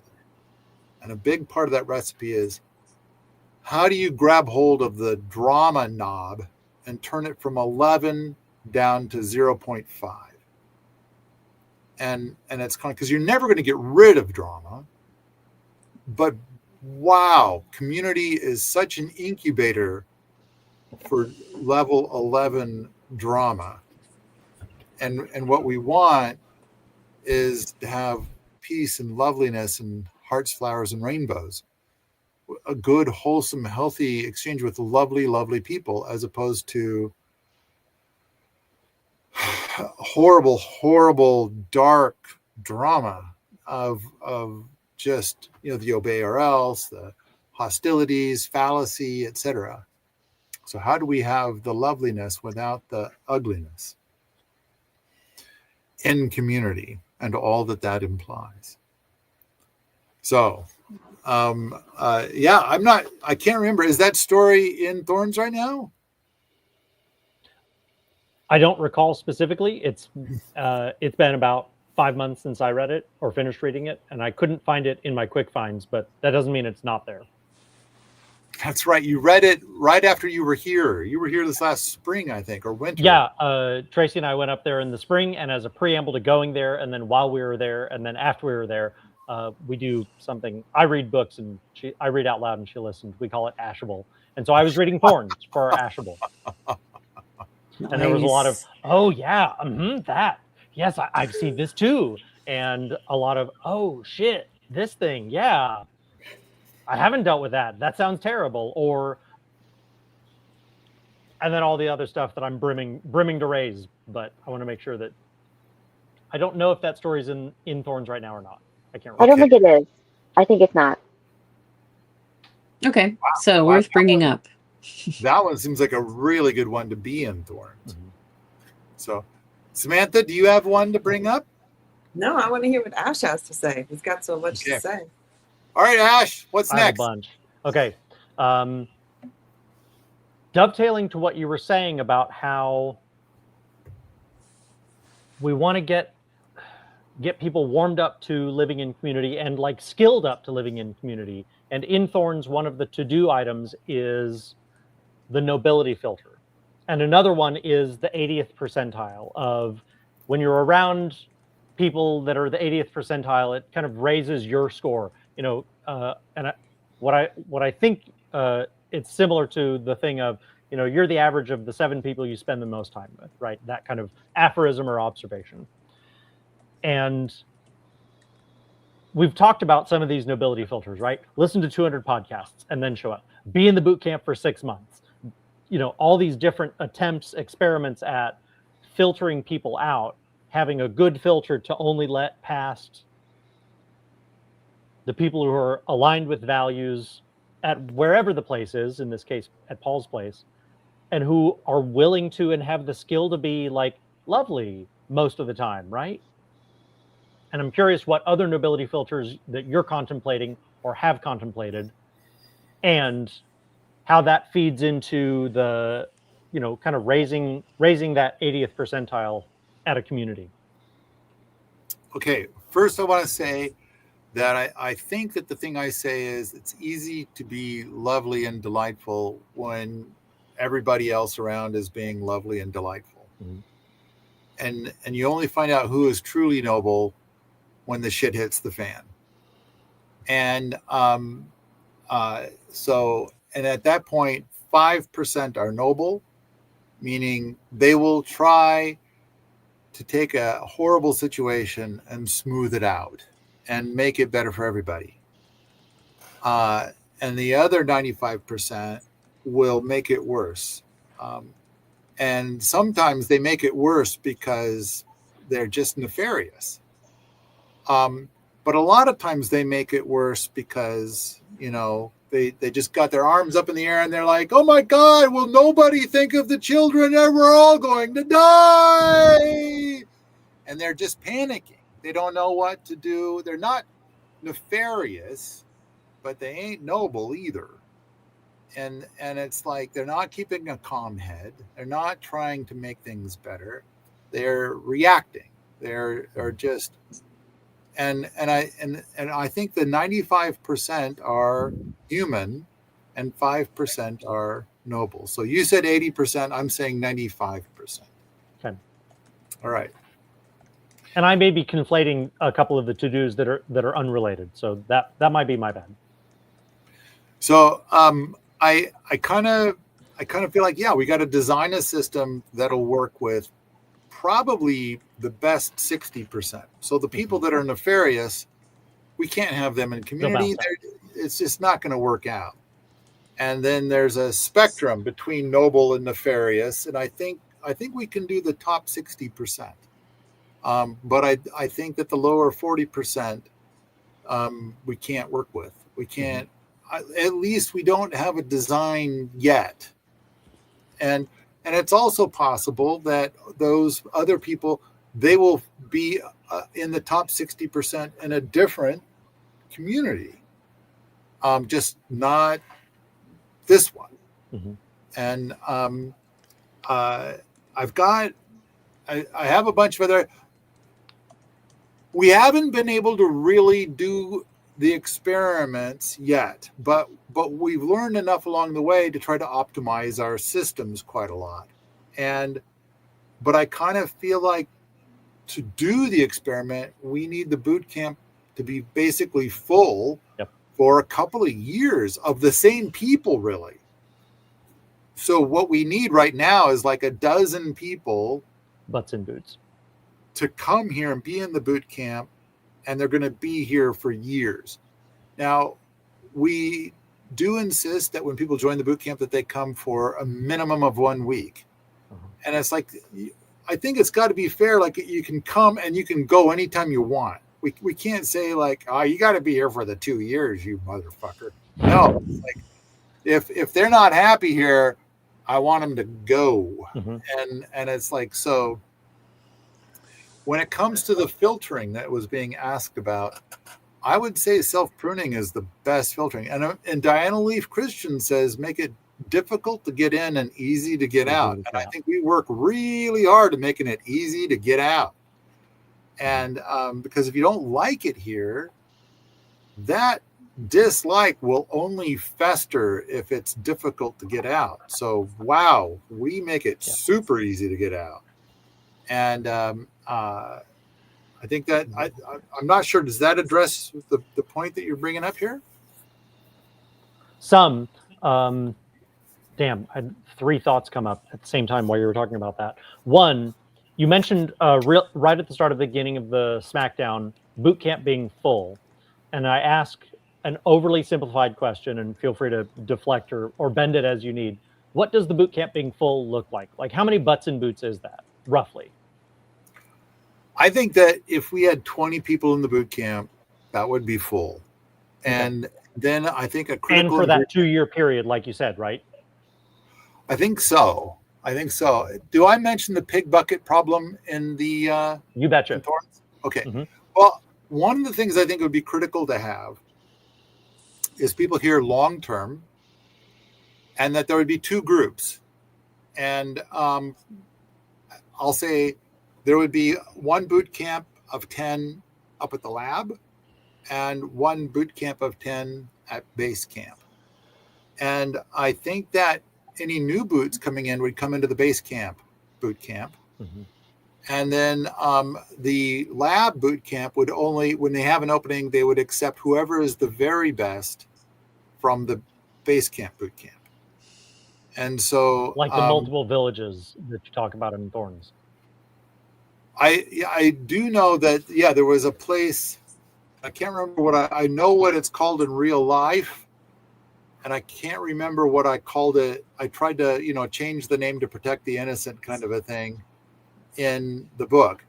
but I do remember that there were two communities, one that was open to everybody, and another one that was up on the mountain that would only accept the very best from the community in the valley. Was that Apple Branch or Penelope Farm?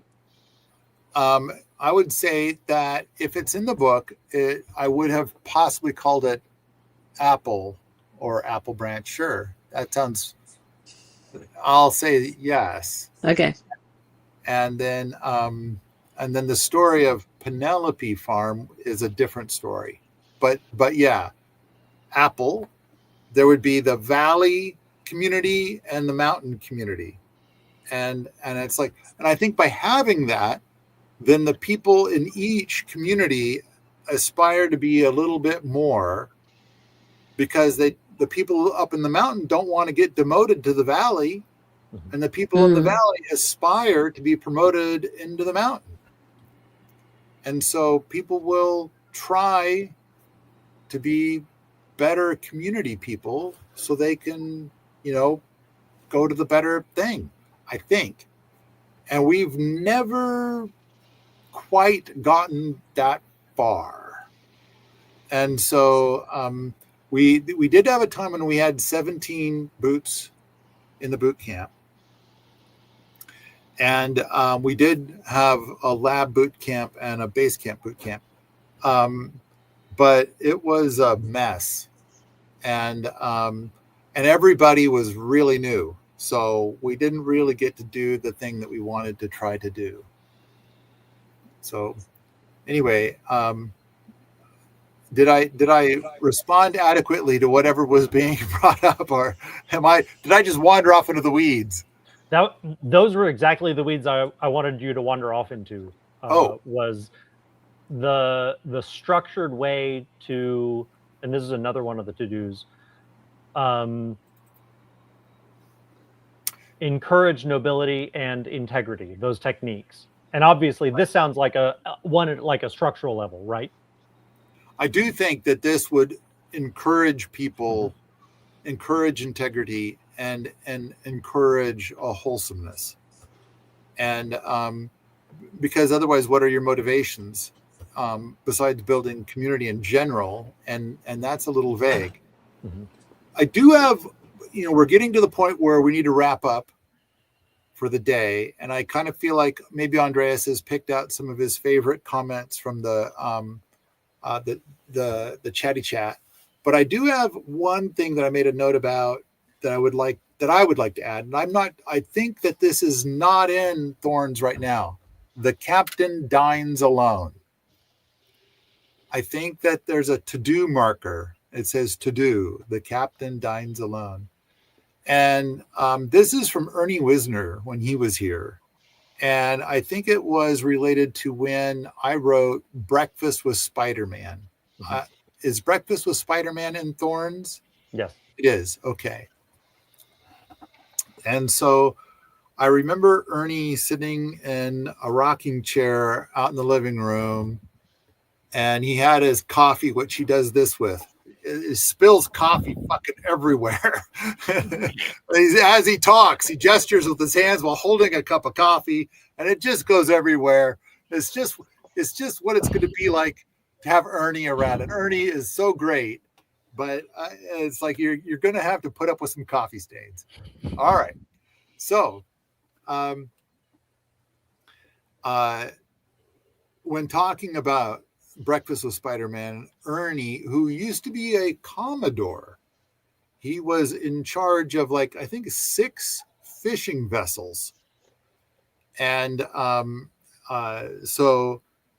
and his position was the captain dines alone. And I know that on Permies, Raven, who basically manages the forums, and it's over at Code Ranch as well, we have a thing we call the Black Crown.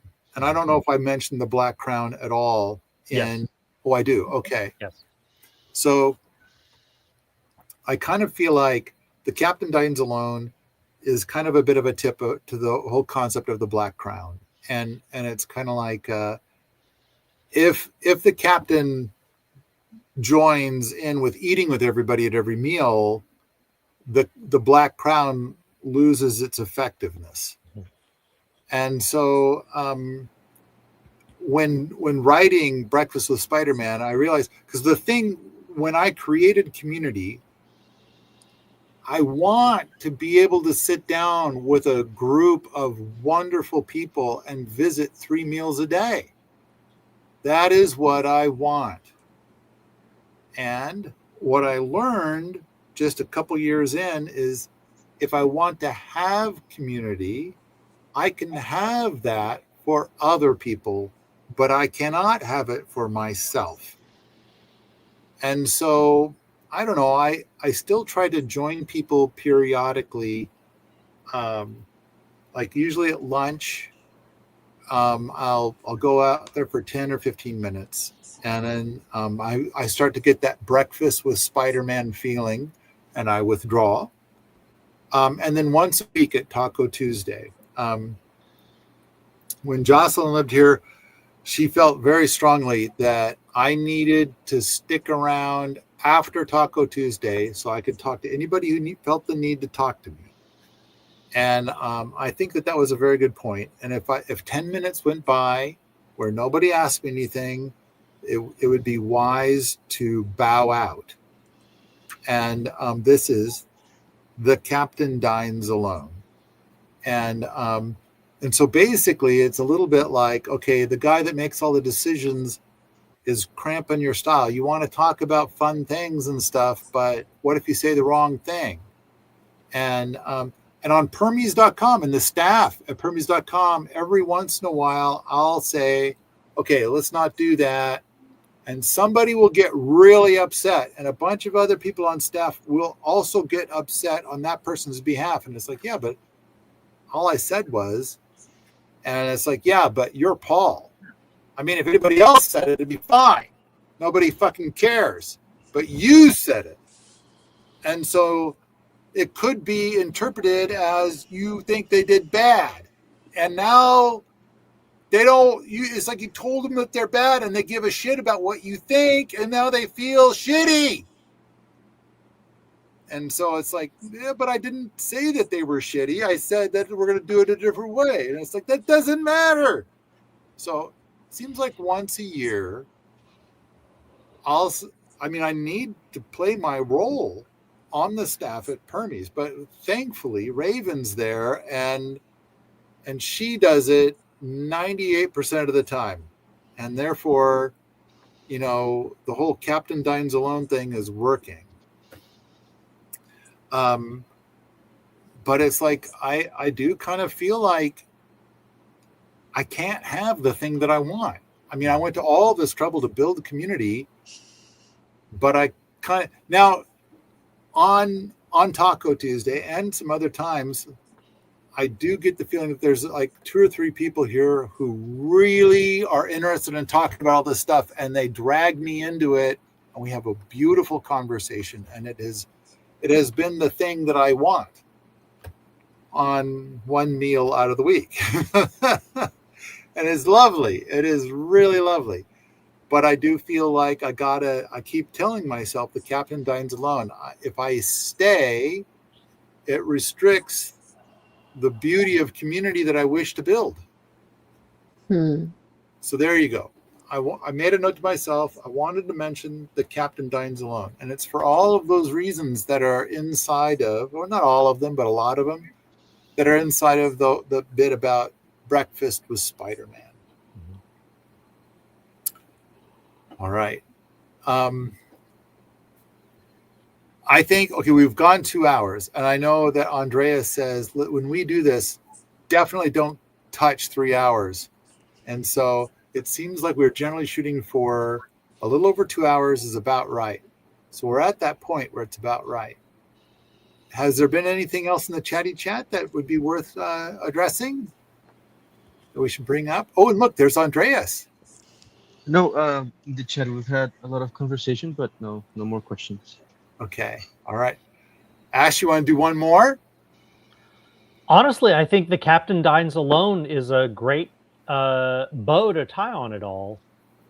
because it's another problem, right? Like it's another thing that we need to grapple with the recipes for community of the person who's the dictator in the independent thought dictator hybrid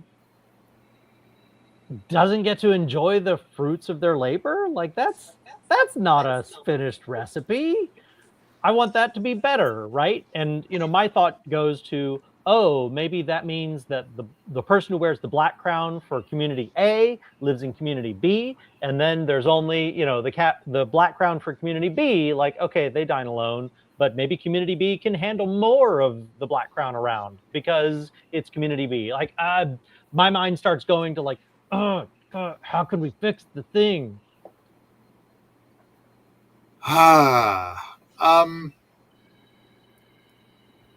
It does have its challenges. I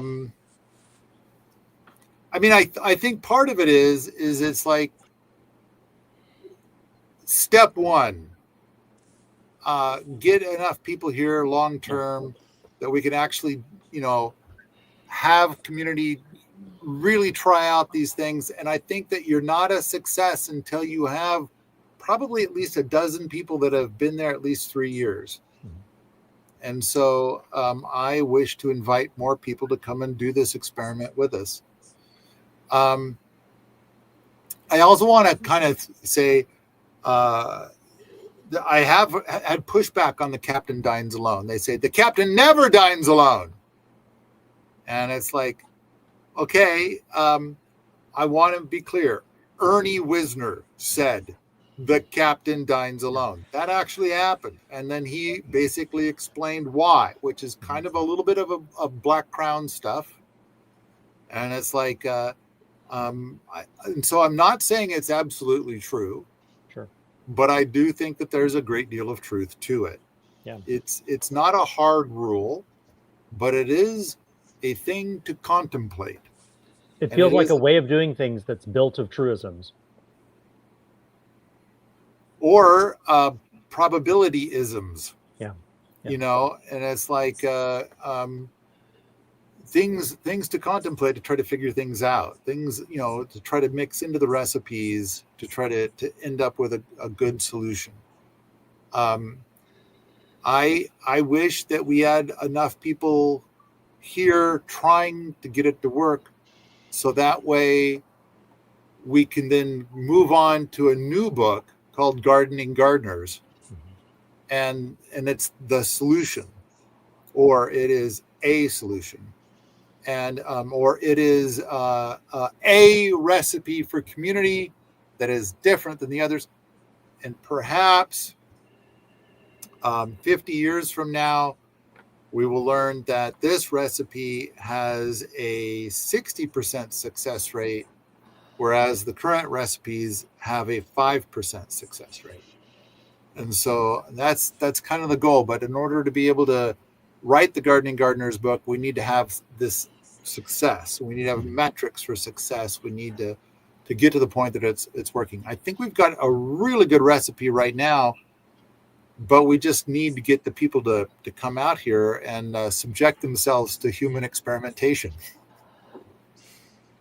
So, and that is what, and Permaculture Thorns is all about, the struggle and about the lessons learned. I'm so glad that you guys opted in to be part of this. I mean, I think this is a list of pretty challenging topics, but I think that the potential for reward is tremendous.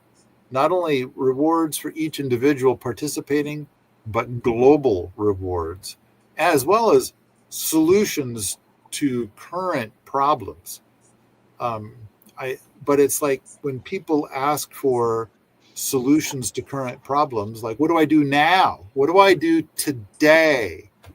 And I think joining the boot camp just sounds totally crazy to them, but I don't know, maybe when they get desperate enough, but they may not have $100. So maybe people need to put their $100 in now so that they could come later, and just in case, kind of a thing. Call it Plan D, maybe. All right. in that case, I think we're going to wrap it up. If you like this sort of thing, come on out to the forums at permies.com, where we talk about community, homesteading, and permaculture. And permaculture. All the time. All the time.